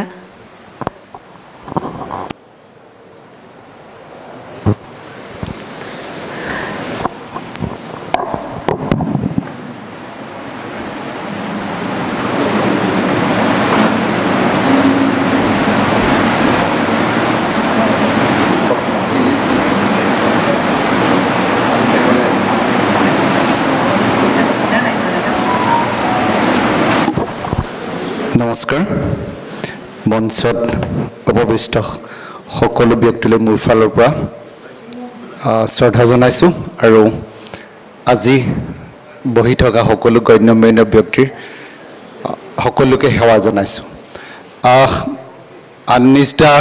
বুলি ক'লে আমি একে চৰাইদেউ জিলাৰ সেইফালৰ পৰা আমাৰ আত্মীয়তা আছে সেইকাৰণে সেইটো বেছি টান বৌ বুলি ক'লে মোৰ এজনী হয়তো মোৰ ছেকেণ্ড মানে ভগৱানে চাগে মোক চৰাইদেউৰ পৰা চোৱা চিতা কৰিব নোৱাৰে কাৰণে মোক গুৱাহাটীৰ এজনী মা দিলে সেইজনীয়ে চেমিমা আখতাৰ বড়ো তেখেতৰ আগৰ পৰাই জানো চাইনিজ কবিতা অনুবাদ কৰিছিল আনিছ দাকটো কবি বুলিয়ে জানো আমি তেতিয়া কবিতাবোৰ আৰু অসমীয়া এখন বৰ্ণমালা বুলিয়ে ভাবিছিলোঁ কবিতাৰ উপলব্ধিবোৰ তেনেকৈ কৰিব পৰা নাছিলোঁ আৰু আমি ভাবিছোঁ আমাৰ ভাৱখিনি আনিছ দাই আৰু বৌয়ে লিখি শেষে কৰি পেলালে কিজানি আমালৈ বৰ্ণ নাইকিয়াই হৈ গ'ল কিজানি লিখাৰ কিন্তু ভাবিছোঁ তাৰপিছতো সেই ধৰণে মানুহৰ ভাৱবোৰ যে কাৰো লগত নিমিলে চবৰে যে নিজৰ নিজৰ এখন আছুতীয়া ঠাই থাকে ভাবৰ সেইটোতে কবিতাত নিশ্চয় প্ৰকাশ পাইছে আৰু বৰ কবিতাখিনিত মই কৈছোঁ কেতেকী গোন্ধাইছে জুবিন গাৰ্গৰ দৰে কবিতা কেতেকী ফুল মোৰো খুব প্ৰিয় বৌয়ে সেইদিনা কওঁতে মই কৈছিলোঁ কেতেকী ফুলৰ বৈশিষ্ট্য আছিলে কি কেতেকীয়ে বোলে এবাৰ দুৰ্গা দেৱীক মিছা কথা কৈছিল মিছা কথা কওঁতে তেতিয়া দুৰ্গা দেৱীয়ে সুধিলে তুমি কিয় মোক মিছা কথা ক'লা তাৰ কাৰণে তোমাক হাও দিছোঁ তুমি এনেকুৱা জেগাত সুগন্ধি হৈ ফুলা য'ত আৱৰ্জনা আৰু দুৰ্গন্ধই ভৰ্তি হৈ থাকিব সেইকাৰণে কেতেকী ফুলা জেগালৈ বোলে মানুহ কেতেকী ফুল আনিবলৈ যাব নোৱাৰে কিন্তু তাৰ সুভাষ অতিকে প্ৰিয় সেইকাৰণে বৰ কবিতাখন মানুহে এতিয়া আনিবলৈ হয়তো দুৰ্বুদ্ধ বা সেই এআই যুগত সেইবোৰ অঁতৰাই পেলাই সেই কবিতাৰ গুণটো ল'ব লাগিব তাকে ক'লোঁ ধন্যবাদ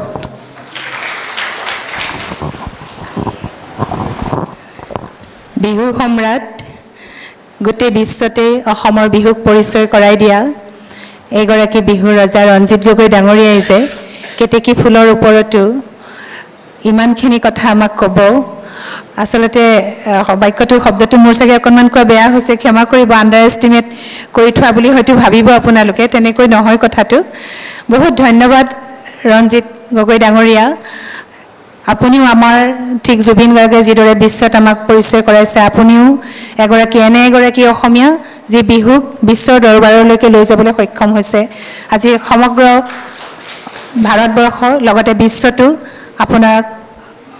এগৰাকী অসমীয়া বুলি আমি গৌৰৱ কৰিব পাৰোঁ বহুত ধন্যবাদ আৰু আপোনালোকে কোনোবাই ক'বনে নহ'লে আমি পিছৰ কাৰ্যসূচীলৈ যাওঁ সময়ৰ প্ৰতি লক্ষ্য ৰাখি ছাৰ পিছৰ কাৰ্যসূচীলৈ যাওঁ কবিতা পাঠকে বাইদেউৰ কিতাপখনত কি আছে হাবিখন তেতিয়া কেতেকী গোন্ধাইছিল তাত কি আছে আমি বাইদেউৰ দুটা কবিতা দুগৰাকী আমাৰ কবিতা পাঠ কৰিব পুৰবী বৰা বাইদেউক মই প্ৰথমতে অনুৰোধ জনাম আৰু পুৰবী বৰা বাইদেউক মই পৰিচয়ো কৰাই দিব খুজিছোঁ আপোনালোকৰ ওচৰত এয়া পুৰবী বৰা বাইদেউ আপোনালোক সকলোৱে বহুতে হয়তো চিনি পায় পুৰবী বৰা বাইদেউ এগৰাকী বিশিষ্ট লেখিকা অনুবাদক বাইদেৱে ইতিমধ্যে বহু সুন্দৰ কেইবাখনো গ্ৰন্থ অনুবাদ কৰিছে পৃথিৱীৰ আটাইতকৈ দীঘল কবিতাটো পানী নিৰ্গীত বাইদেৱে অসমীয়ালৈ অনুবাদ কৰিছে জলগীতমৰ পৰা বাইদেৱে নিৰ্গীত বুলি কিতাপখন অনুবাদ কৰিছে আৰু কেইবাখনো বৃদ্ধোপনিষদ বাইদেউৰ অনুবাদ গ্ৰন্থ বাইদেৱে আৰু এটা পৰিচয় আপোনালোকক কৈ ভাল লাগিব এসময়ৰ বিশিষ্ট ঔপন্যাসিক কুমাৰ কিশোৰৰ বাইদেউ জীয়ৰী কুমাৰ কিশোৰৰ উপন্যাস বুলি ক'লে এটা সময়ত সকলোৱে খুব মানে কুমাৰ কিশোৰৰ উপন্যাসৰ লগতে বহুতে ডাঙৰ হৈছে সেই কাহিনী লৈ সেই কাহিনীৰ আদৰ্শ ৰাখি বহু সময়ত কুমাৰ কিশোৰৰ উপন্যাসে সেই সময়ত এতিয়াও নতুন প্ৰজন্মৰ মাজতো কুমাৰ কিশোৰৰ উপন্যাস ইতিমধ্যে বাইদেউহঁতে আকৌ নতুন নতুন পদক্ষেপেৰে কুমাৰ কিশোৰক জীয়াই ৰাখিবলৈ প্ৰয়াস কৰিছে আজি পুৰবী বাইদেৱে আমাৰ শামীম আখতাৰ বাইদেউৰ কিতাপত থকা কবিতা এটা পাঠ কৰিব ধন্যবাদ ইমান সুন্দৰকৈ পৰিচয় কৰাই দিয়াৰ কাৰণে দেউতাৰ পৰিচয় লৈয়ে যেন জীৱনটো কঢ়িয়াই ফুৰিছোঁ এনেকুৱা লাগে আজি আচলতে কোনো অনুষ্ঠান প্ৰতিষ্ঠানলৈ যাবলৈ ইচ্ছা নাই মনটো এতিয়াও কান্দি আছে তথাপি যেতিয়া ক'লে ছাৰৰ মই অতি প্ৰিয় ছাৰৰ কবিতা মই খুব ভাল পাওঁ যেতিয়া ছাৰৰ বাইদেউ শামীম বাইদেউৰ কবিতা উন্মোচন হ'ব বুলি ক'লে তেতিয়া মই আহিম বুলি ক'লোঁ আৰু লগতে ক'লে জুবিন গাৰ্গৰ শ্ৰদ্ধাঞ্জলি অনুষ্ঠানো আছে জুবিন গাৰ্গক শ্ৰদ্ধা জনাবলৈ মন নাযায় সি আমাৰ কাৰণে ভাইটি আছিল নতুন প্ৰজন্মৰ কাৰণে জয় জুবিন দা মই জুবিন গাৰ্গৰ কথা ক'লে মোৰ এতিয়াও বুকুখন কঁপি উঠে 13 ছেপ্টেম্বৰত ভূপেন হাজৰিকাৰ শতবাৰ্ষিকী পালন হৈছিল সেই শতবাৰ্ষিকী পালন হ'বৰ দুদিনমান পিছতেই অৰ্ধশতক গৰকা জুবিনক আমি বিদায় দিবলগীয়া হৈছে অৱশ্যে জুবিনৰ বিদায় নাই জুবিন অসমীয়াৰ জীৱন জুবিনক মই খুব ওচৰৰ পৰা লগ পাইছোঁ কিন্তু কেনেকৈ 3বাৰ লগ পাইছোঁ প্ৰথমবাৰ লগ পাইছিলোঁ ভাৰতীয় ৰিজাৰ্ভ বেংকৰ যেতিয়া প্লেটিনাম জুবিলি পাতিছিল আমাৰ সকলোৰে ইচ্ছা আছিল যে আমি জুবিন গাৰ্গক মাতিব লাগে কিন্তু জুবিন গাৰ্গৰ হেণ্ডছবিলাকক ইমান পইচা দিব লাগে আমি ৰিজাৰ্ভ বেংক হ'লেও দিব পৰা মানে শক্তি নাছিল কিন্তু জুবিনক মই সন্মান কৰিব পাৰিছিলোঁ কেনেকৈ সেইখিনি সময়ত আমি ভাৰতবৰ্ষৰ 25টা অফিচ ভাৰতীয় ৰিজাৰ্ভ বেংকৰ সেই অফিচ থকা ঠাইবোৰ নিশ্চয় জানে কেপিটেল চিটি অসমৰ গুৱাহাটী ৱেষ্ট বেংগলৰ কলিকতা এনেকৈ আমি গোটেই তাৰ যিসকল মুখ্য ব্যক্তি বুলি আমি ভাবোঁ তেওঁলোকক আমি কমেমৰেটিভ কইনছ দি পেলাই সম্বৰ্ধনা জনাইছিলোঁ যে তেখেতসকল আমাৰ দেশখনৰ ৰত্ন তেতিয়া জুবিন গাৰ্গক ফোন কৰোঁতে তাৰ চেম মিটালে ফোনটো ধৰিছিল আপুনি কি ক'ব বিচাৰিছে মোক কওক এনেকৈ নাপায় নহয় জুবিন গাৰ্গক মই কৈছিলোঁ মোৰ কিন্তু কথা জুবিন গাৰ্গৰ লগতহে আছে কৈছে আপুনি তেনেকৈ নাপাব মই ঠিক আছে মই নাপাওঁ বাৰু আপুনি কোন মোক চিনিও নাপাব মই তেনেকুৱা চিনি পোৱা ব্যক্তিও নহয় মই কিন্তু এটা প্ৰতিষ্ঠানৰ পৰা আপোনাক ফোন কৰিছোঁ ভাৰতীয় অৰ্থনীতিৰ মূল স্তম্ভ ভাৰতীয় ৰিজাৰ্ভ বেংকৰ পৰা মই আপোনাক ফোন কৰিছোঁ মোৰ এটা অফিচিয়েল নাম্বাৰ আছে আপুনি জুবিন গাৰ্গক ক'ব যে ৰিজাৰ্ভ বেংকৰ পৰা আপোনাক ফোন কৰিছে 11মান বজাত জুবিন গাৰ্গে ফোন কৰিছিল আৰু মই কৈছিলোঁ যেনেকৈ আমি ভূপেন হাজৰিকা কমেমৰেটিভ কইন ছেট ওলাইছোঁ তেনেকৈ আমি আপোনাক আমাৰ চৰ্দাৰ বল্লভভাই পেটেল আৰু অন্যান্য কমেমৰেটিভ কইন ছেট আছে আৰু ভাৰতবৰ্ষৰ বিশিষ্ট ব্যক্তিসকলে সেই কইন ছেট পায় তেতিয়া জুবিন গাৰ্গে আহিম বুলি কৈছিল কোনো পইচা পাতিৰ কথা কোৱা নাছিল আৰু আধা ঘণ্টা আমাক সুৰেৰে আপ্যায়িত কৰি তেওঁ সম্বৰ্ধনা গ্ৰহণ কৰিছিল এয়া আছিল জুবিন গাৰ্গ গতিকে জুবিন গাৰ্গক মই বহুতবাৰ লগ পাইছোঁ তাকেই ক'লোঁ কিন্তু আজি মই বাইদেউৰ কবিতা এটা পঢ়িবলৈ লৈছোঁ কবিতাটো পঢ়োঁতে কিবাচোন জুবিন গাৰ্গক যেন লৈ পেলাই লিখিছে কোইনচিডেন্স মোৰ তেনেকুৱা লাগিছে মোৰ বুকুখন কঁপিছিল কবিতাটোৰ নাম মই তাক বিদায় দিবলৈ লওঁতে বুকুখন কঁপিছিল ওঠ দুটা কঁপিছিল শুকান আমঠু যেন লগা মুখখন কঁপিছিল চকুৰ পতাকেইটা কঁপিছিল নাকৰ পাহিকেইটা ফুলি ফুলি কঁপিছিল তাৰ হাতখন চুবলৈ লওঁতে মোৰ হাতখন কঁপিছিল শিল বৰষুণে কঁপাইছিল আমাক হাতৰ মুঠি শিথিল হৈ যাওঁতে সি মোৰ পৰা বিদায় লৈছিল যোনটো ক'লা ডাৱৰে ঢাকি ধৰিছিল মোৰ গাটো থৰ থৰকৈ কঁপিছিল তাৰ মুখলৈ মই চোৱা নাছিলোঁ চকুলৈও চোৱা নাছিলোঁ এন্ধাৰৰ সৈতে আমি নাইকিয়া হৈছিলোঁ মোৰ এনেকুৱা লাগিছে যেন বাইদেৱে কিবা গম পাইছিল আৰু এটা কবিতা পঢ়িবলৈ ক'ব কিতাপখন মেলিয়ে মোৰ এই কবিতাটো পঢ়িবলৈ মন গ'ল কিবা এটা মই ৰিলেট কৰিছোঁ আৰু এটা আছে সেইটো পঢ়িম ৰৰিক তুমি আহিছিলা জোনাক হৈ আমাৰ প্ৰজালৈ বিনখনিত সুৰৰ লহৰ তুলি হাতত গোলাপ তুমি অহা বাটেৰেই গোলাকৈ সেউজীয়া পাহাৰটোলৈ থৈ গ'লা সুৰৰ ৰাখি চেগুন পাতৰ গুণগুণনিত নিয়ৰে ধুই দিয়া তৰাবোৰৰ দৰে তোমাৰ বিনৰ সুৰে আমাৰ হৃদয় ধুৱাই তুমি আকৌ আহিবা মোৰ চেঁচা পৰা বুকুখনি তোমাৰ উমাল পৰেশেৰে জীয়াই তুলিবা ধন্যবাদ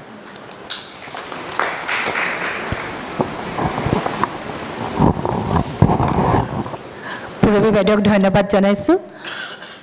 কিতাপখনৰ দুটা এনে কবিতা যি দুটা জুবিন গাৰ্গৰ সৈতে প্ৰাসংগিক দুয়োটা কবিতা বাইদেৱে পাঠ কৰিলে এইবাৰ মই পূৰবী দাসক বাইদেউৰ কিতাপৰ এটি কবিতা পাঠ কৰিবলৈ অনুৰোধ জনাইছোঁ আৰু তাৰপিছতে আমি আজি আমাৰ লেখিকা শামীম আখতাৰ বাইদেউৰ অনুভৱ শুনিম অনুষ্ঠান আৰু তাৰপিছত আমি শেষ কৰিম হয়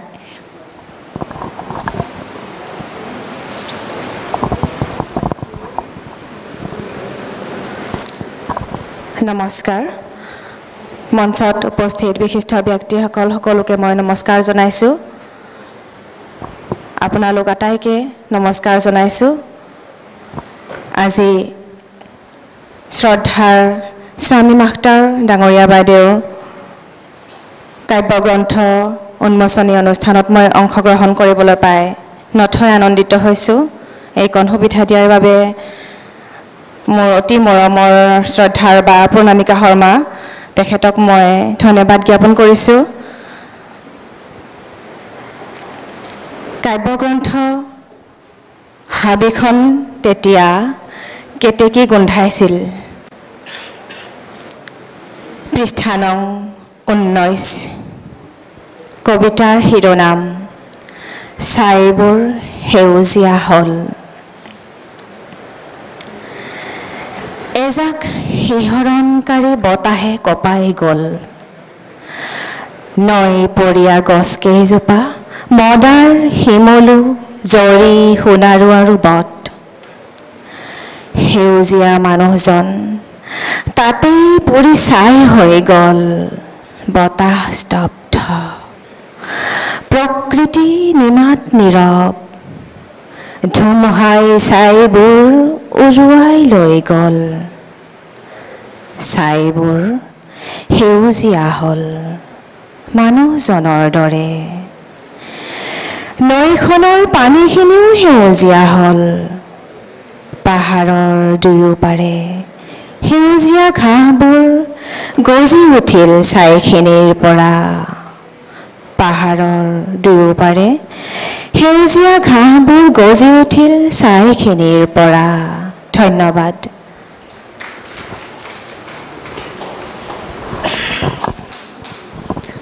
পূৰবীলৈ মৰম দিছোঁ ধুনীয়াকৈ বাইদেউৰ কবিতা এটা পাঠ কৰিলে এতিয়া আজি আমাৰ লেখিকা ডক্টৰ সমীম আখতাৰ বাইদেউক মই তেখেতৰ অকণমান অনুভৱ ক'বলৈ অনুৰোধ জনাইছোঁ বাইদেউ যদিও কিতাপখনৰ পাতে পাতে কবিতাই বাইদেউৰ অনুভৱ আছে আৰু আপোনালোকে পঢ়িব কিতাপখন এই সভাগৃহৰ বাহিৰত আছে 180 টকা তাৰ মূল্য আপোনালোকে আজি ক্ৰয় কৰিলে 100 টকাত ক্ৰয় কৰিব পাৰিব যদি ইচ্ছা কৰে কিতাপখন ক্ৰয় কৰিবও পাৰিব বাইদেউৰ মুখেৰে অকণমান অনুভৱ শুনো নমস্কাৰ আজি অনুষ্ঠানটোত আপোনালোক আটাইকে পাই পেলাই মই বৰ বাধিত হৈছোঁ আনন্দিত হৈছোঁ আপোনালোকক আটাইকে মোৰ প্ৰণাম জনাইছোঁ সেৱা জনাইছোঁ অনুভৱ বুলি ক'বলৈ হ'লে মোৰ একো নাই নাজানো মই কবি নহওঁ মই কেতিয়াও নহওঁ কবি আৰু এই যিখিনি মই লিখিছোঁ সেয়া মই কবিতা বুলিও কৰা নাছিলোঁ সময়ে সময়ে মাজে মাজে আপোনালোকে মোৰ কিতাপখন চালে গম পাব কেতিয়াবা মন গৈছে কিবা এটা লিখিছোঁ সেই লেখাটো কেতিয়াবা কোনোবা এখন নোটবুকত লিখিছোঁ কেতিয়াবা ক্লাছলৈ গৈ থাকোঁতে ক্লাছৰ যিবোৰ কিতাপ থাকে কিতাপৰ পিছফালে লিখিছোঁ অনুভৱবোৰ মই কবি নহওঁ কিন্তু আপোনালোকে মোক কেতিয়াও কবি বুলি স্বীকৃতি নিদিব মই নহয়েই সেইটো আৰু এওঁৰ লগত থাকি অলপমান চাগে আহে মই চিত্ৰকল্প কি নাজানো ইমেজ কি নাজানো মই একো নাজানো কিন্তু মই জানো মানুহবিলাক কোন মই মানুহৰ মাজৰ মই মানুহৰ মাজত থাকোঁ মানুহৰ কথা শুনো মানুহৰ কাম কৰোঁ মোক মানৱতাবাদী বুলিও ক'ব পাৰে মই কিন্তু বিশেষকৈ কিছুমান ক্ষেত্ৰত মই মোৰ নিচিনা হাজাৰ হাজাৰ শত নাৰী আছে তেওঁলোকৰ বেদনা আনন্দ সেইবোৰ চাই থাকোঁ আমি বাহিৰলৈ ওলাই যাওঁ আমাৰ নিজৰ সংগঠন আছে ওলাই যাওঁতে আমি দেখা পাওঁ আচল নাৰীসকল কেনেকুৱা তেওঁলোক কেনেকৈ প্ৰতাৰিত হয় নিপীড়িত হয় সমাজে কেনেকৈ তেওঁলোকক ব্যৱহাৰ কৰে সেইবোৰ চাগে মোৰ কবিতাত ওলাইছে আৰু যদিও সেইটো আপোনালোকে কবিতা বুলি ভাবে তেতিয়া মোৰ নাই মোৰ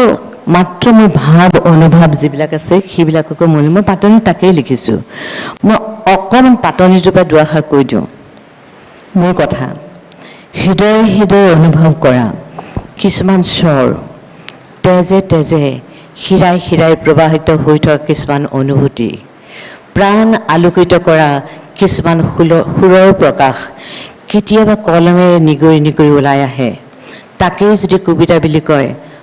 মই নাজানো, মই ক'ম মই নাজানো। মোৰ প্ৰাণত আন্দোলিত কিছুমান সুৰ, শব্দ, স্বৰ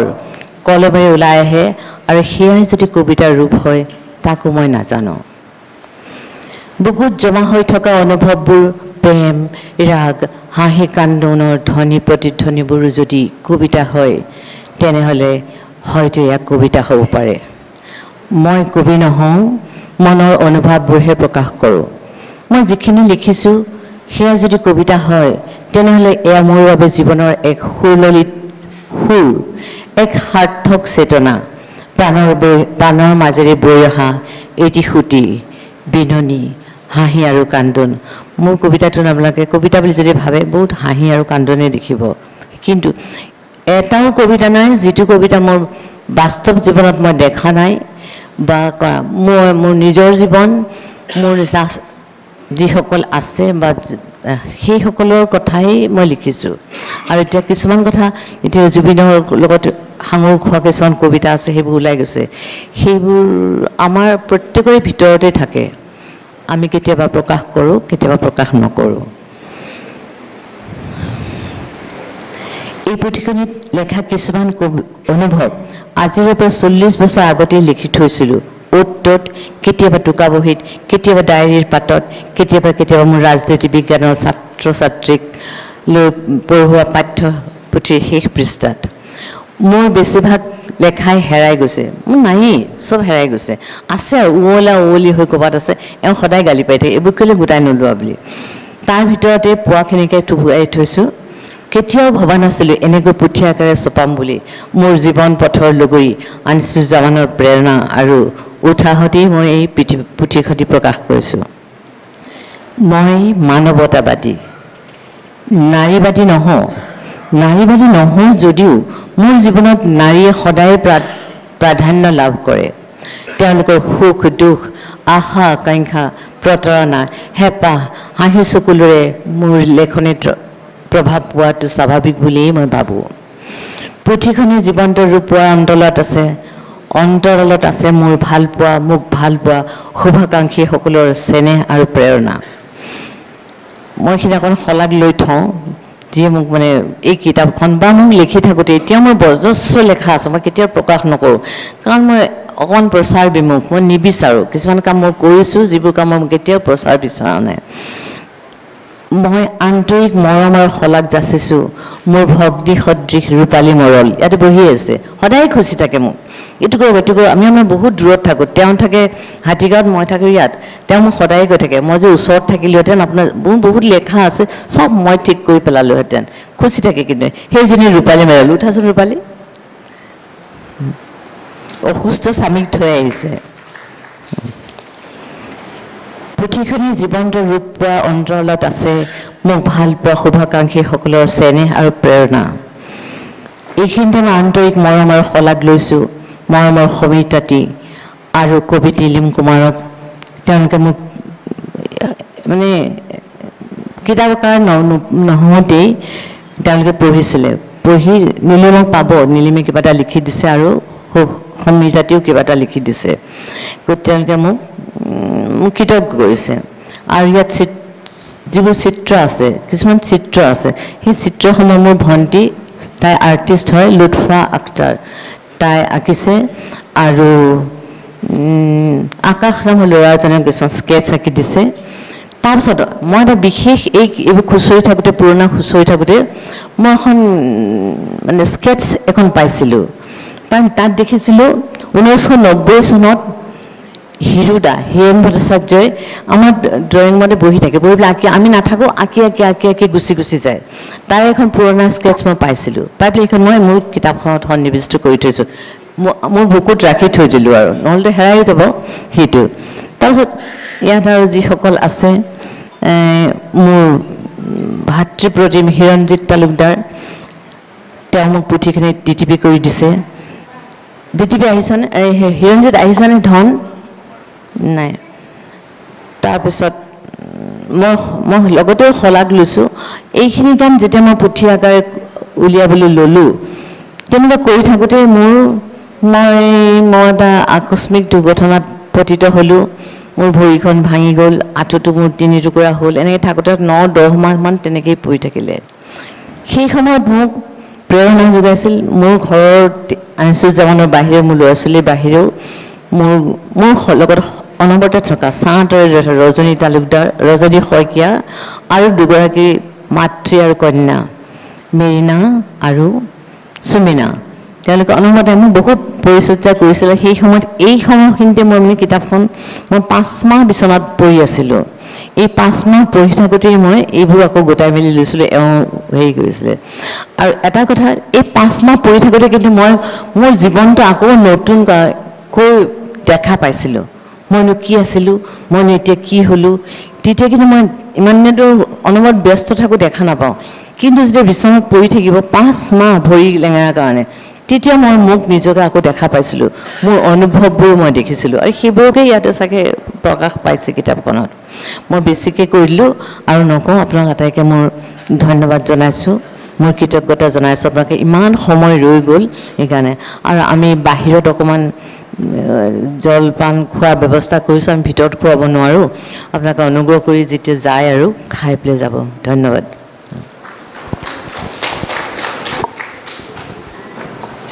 দীঘল কৰি দিলোঁ শেষ হোৱা নাই অকণমান আৰু 2 মিনিটৰ সভাপতিয়ে মন্তব্য দিব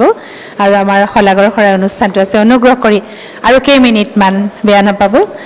বাইদেউক ধন্যবাদ জনাইছোঁ লেখিকা বাইদেৱে বৰ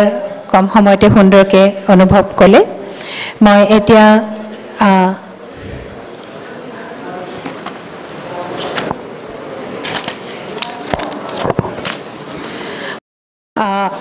শ্ৰদ্ধাৰ সভাপতি বাইদেউক অনুৰাধা দত্ত বাইদেউক তেখেতৰ বক্তব্য ৰাখিবলৈ অনুৰোধ জনাইছোঁ তাৰপিছতে শলাগৰ শৰাই অনুষ্ঠানটো আছে আৰু অকণমান সময় অনুগ্ৰহ কৰি বহিব মোৰ সন্মুখত থকা সুধীবৃন্দ আৰু ইয়াত উপস্থিত কবি সাহিত্যিক সকলোলৈকে ধন্যবাদ জনাইছোঁ মই প্ৰকৃততে এই অনুষ্ঠানৰ কাৰণে উপযুক্ত নহওঁ কিন্তু চেমি মাষ্টৰ মোৰ ছাত্ৰী আছিল তেওঁ মোৰ লগত গৱেষণাও কৰিছিল আৰু তাৰপিছত জ্ঞান বিজ্ঞান সমিতি অসমত আমি বহুদিন একেলগে কাম কৰিলোঁ আৰু বৰ্তমান তেওঁলোকৰ লগতো মোৰ এটা ভাল সম্বন্ধ আছে মই আনন্দিত হৈছোঁ যে এটা সময়ত সময় উলিয়াব নোৱাৰিলেও এতিয়া চেমিমে লিখিবলৈ আৰম্ভ কৰিছে আৰু মই আশা কৰিছোঁ তেওঁ ভৱিষ্যতেও এইটো ৰাখিব আৰু মই আপোনালোক সকলোকে ধন্যবাদ জনাইছোঁ আপোনালোকে বহু সময় ইয়াত বহি তেওঁলোকক চেমিম আৰু লগৰীয়া সকলোকে উৎসাহ যোগালে আৰু মই তাৰ কাৰণে আপোনালোকক ধন্যবাদ জনাইছোঁ ধন্যবাদ ব্যক্তিত্বৰে বিশাল কম শব্দতে বাইদেৱে আপোনালোক সকলোকে ধন্যবাদ জনালে বাইদেউৰ অনুভৱ ব্যক্ত কৰিলে বহুত ধন্যবাদ অনুৰাধা বাইদেউ আপোনাক পাই আমি ধন্য হৈছোঁ আচলতে মই আমাৰ শ্ৰদ্ধাৰ ৰাজীৱ ফুকন দাদাক মঞ্চলৈ আমন্ত্ৰণ জনাইছোঁ আপোনালোক সকলোকে শলাগ ল'বৰ বাবে যদিও আমি সকলো আপোনালোকৰ উপস্থিতিত আমি ধন্য হৈছোঁ ৰাজীৱ দাই আপোনালোকক শলাগ জনাব ৰাজীৱ দা একদম দৌৰা-দৌৰি কৰি দিছোঁ কোন আছিলে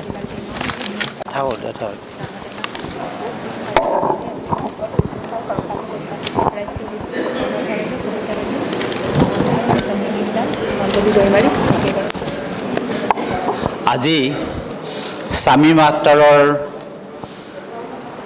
কবিতা পুথি হাবিখন তেতিয়া কেতেকী গোন্ধাইছিল এই উন্মোচনী সভাত আপোনালোক উপস্থিত থকাৰ বাবে প্ৰত্যেকজনলৈ কবিগৰাকীৰ হৈ মই শলাগ লৈছোঁ কৃতজ্ঞতা প্ৰকাশ কৰিছোঁ আচলতে এখন সভা শুৱনি কৰে সভাৰ মঞ্চতকৈও সভাৰ আগত বহি থকা ব্যক্তিসকলেহে শ্ৰোতাসকলে আৰু সেই শ্ৰোতাসকলে আমাৰ যিসকল সমল ব্যক্তি মঞ্চত বহি থাকে তেখেতসকলে বিভিন্ন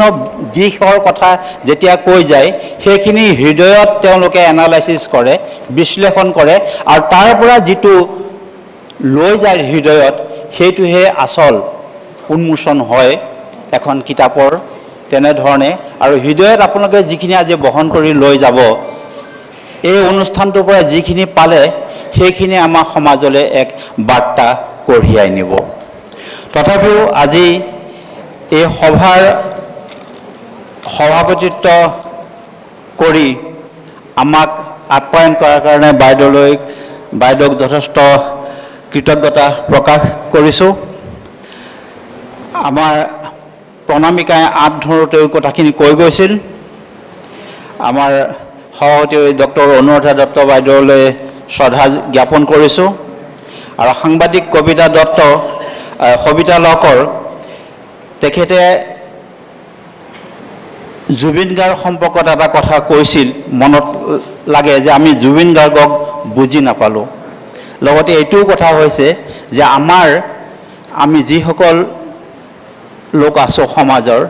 আমি নতুন প্ৰজন্মক যেন বুজি পোৱা নাই এই কথাটো আমি চাব লাগিব জুবিন গাৰ্গক বুজি পোৱা নাই আমি পিছত অনুভৱ কৰিছোঁ জুবিন গাৰ্গে কি আমাক অৱদান দিছিলে কি আছিল আমি নতুন প্ৰজন্মকো যেন আজি বুজি পোৱা নাই আজি 3টা প্ৰজন্মৰ পিছত ৰেইনা বোলা 11 বছৰীয়া ল'ৰাজনে এয়া কবিতা পাঠ কৰিছে নিজৰ আমি নতুন পুৰুষসকলক কেনেধৰণে লৈ যাব পাৰোঁ আমি এখন কেনেধৰণে সমাজ দিব পাৰোঁ সেইটোহে আমাৰ ডাঙৰ কথা আমি পুৰণা পৃথিৱীখন আমাৰ পুৰণা মানুহখিনিৰ কাৰণে নহয় নতুনখিনিৰ কাৰণে আমি তেওঁলোকৰ পৰা ঋণ লৈছোঁ আৰু এনেকৈ এখন পৃথিৱী আমি দি যাব লাগিব য'ত তেওঁলোকে জুবিন গাৰ্গে কোৱাৰ দৰে এখন নতুন সমাজ দেখিব য'ত জাতি নাথাকিব ধৰ্ম নাথাকিব বৰ্ণ নাথাকিব ভগৱানৰ নামত আমাৰ পৃথিৱীখন ভাগ নহ'ব তেনেকুৱা এখন আমি পৃথিৱী আশা কৰোঁ কল্পনা কৰোঁ আজি আমি এই আৱহাওয়াতে কৃতজ্ঞতা জ্ঞাপন কৰিছোঁ অঞ্জলি দৰিমাৰীক আৰু নীলিম কুমাৰ যি উন্মোচন কৰিলে পাঞ্চজন্য বুকছৰ প্ৰকাশক ধীৰাজ লকৰ দেৱজিৎ বৰা তেখেত আহ্বায়ক আছিল তেখেতে সুন্দৰ ভাষণেৰে আমাক আপ্যায়িত কৰিছে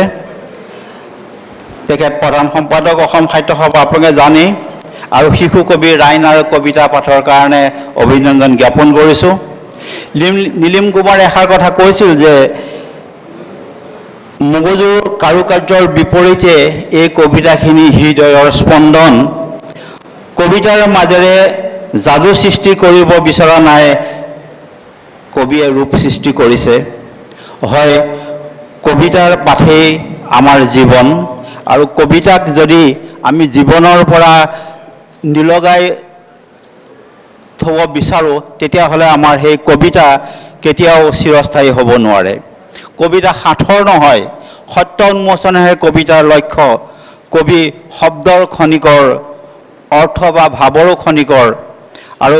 স্বামী মাক্তাৰে কৈছে যে মই কি লিখিছোঁ মই কবিতা লিখা নাই মনৰ ভাৱ লিখিছোঁ সেই মনৰ ভাৱখিনিয়ে যদি সুসংগতভাৱে মানৱতাৰ কাৰণে সমাজৰ কাৰণে আমি যদি উৎসৰ্গিত কৰিব পাৰোঁ তেতিয়াহে সেই কবিতা হ'ব আমাৰ চিৰস্থায়ী আৰু সেই কবিতাই সমাজৰ কাৰণে কিছুমান কাম কৰিব পাৰে আমি জানো যে মানৱতা আক্ৰান্ত হ'লে শিল্প স্ৰষ্টা মনে থাকিব নোৱাৰে গতিকে সামাজিক ৰাজনৈতিক সংকটত সৃষ্টিশীল লোকে নিজৰ আবেগ অনুভূতিক মুক্তি দিছে কবিতা বা শিল্পৰ জৰিয়তে আজি আমি স্বামী মাক্তৰ 2টা কবিতা আমি শুনিলোঁ এই কবিতাটো আমি দেখিছোঁ যে মানৱতাৰ কথা তেখেতে কৈছে মনৰ অনুভূতিৰ কথা কৈছে আৰু সেইখিনি মানৱিক প্ৰমূল্য আছে স্বামী মাক্তাৰে কবিতা বহুত দিনৰ মূৰত 40 বছৰৰ মূৰত সঞ্চিত কবিতাখিনি আমালৈ উলিয়াই দিছে আমি নিশ্চয় পঢ়িব লাগিব আৰু আমি দেখিছোঁ যে কিমান বটবৃক্ষৰ তলত বহুত গছ থাকে তাতো বহুত চৰায়ে জেনেৰেশ্যনৰ পিছত জেনেৰেশ্যন চৰাই পোৱালি হৈ থাকে আৰু নতুন চৰাই জন্ম হয় বুদ্ধিডমৰ তলতো যে কিমান গছ আছে সেই কথাটো নিশ্চয় সকলোৱে অনুমান কৰিব পাৰে আমাৰ জাতীয় কবি আনিছুজ্জামানৰ ঘৰতো তেনে এগৰাকী কবি আছে আজিহে আমি সেই কবিতাৰ ৰস পাবৰ কাৰণে সক্ষম হৈছোঁ তাৰ কাৰণে ধন্যবাদ জনাইছোঁ আমাৰ আজি কবিতা পাঠ কৰা দুগৰাকী ব্যক্তিলৈ আন্তৰিক ধন্যবাদ জ্ঞাপন কৰিছোঁ কবিতা এই অনুভৱ ছেমিম আক্তাৰে আমাৰ আগত প্ৰকাশ কৰিছে যদিও তেখেতে কৈছে ইয়াত এটাও কবিতা নাই যিটো কবিতা তেওঁ বাস্তৱ জীৱনত নেদেখাকৈ আছে অৰ্থাৎ তেওঁ বাস্তৱ জীৱনৰ অনুভূতি লৈয়ে এই কবিতাখিনি তেখেতে ৰচনা কৰিছে আৰু আমাক দিছে তাৰ কাৰণে আমি তেখেতকো শলাগ লৈছোঁ এই কবিতাখিনিয়ে নিশ্চয় আমাক সমাজ জীৱনত কিছু অৰিহণা যোগাব আৰু যিমানেই আমাক বিপৰ্যয় নহওক আমাৰ সৃষ্টিশীলতাক কোনো ভেটা দি ৰাখিব নোৱাৰে কবিতা লিখাৰ কাৰণেও আমাৰ বহুত জেললৈও যাবলগীয়া হৈছে তথাপি এটা কথাই কৃতজ্ঞতা এষাৰ কথাই মই শলাগৰ শৰাই দিছোঁ is you can cut all the flowers but you cannot keep spring from coming পেবলো নয়ডাই কৈছিল আমি ফুলনি ধ্বংস কৰি দিব পাৰোঁ কিন্তু আমি বসন্তক ৰুধিব নোৱাৰোঁ আৰু আমি ভাবোঁ কবিতাৰ বসন্ত আকৌ আহিব আৰু পুনৰ সকলোলৈকে ধন্যবাদ জ্ঞাপন কৰিলোঁ আপোনালোক প্ৰতিজনলৈ শলাগৰ শৰাই আগবঢ়ালোঁ কৃতজ্ঞতা জনালোঁ আৰু আমি আশা কৰোঁ ছেমিম আক্তাৰৰ কবিতা আপোনালোকে পঢ়িব বাহিৰত উপলব্ধ হৈ আছে আৰু আমাৰ সমাজলৈ এক বাৰ্তা ই বহন কৰিব আৰু পুনৰ আজি এই অনুষ্ঠানটো আধৰুৱা প্ৰণামিকা শৰ্মাক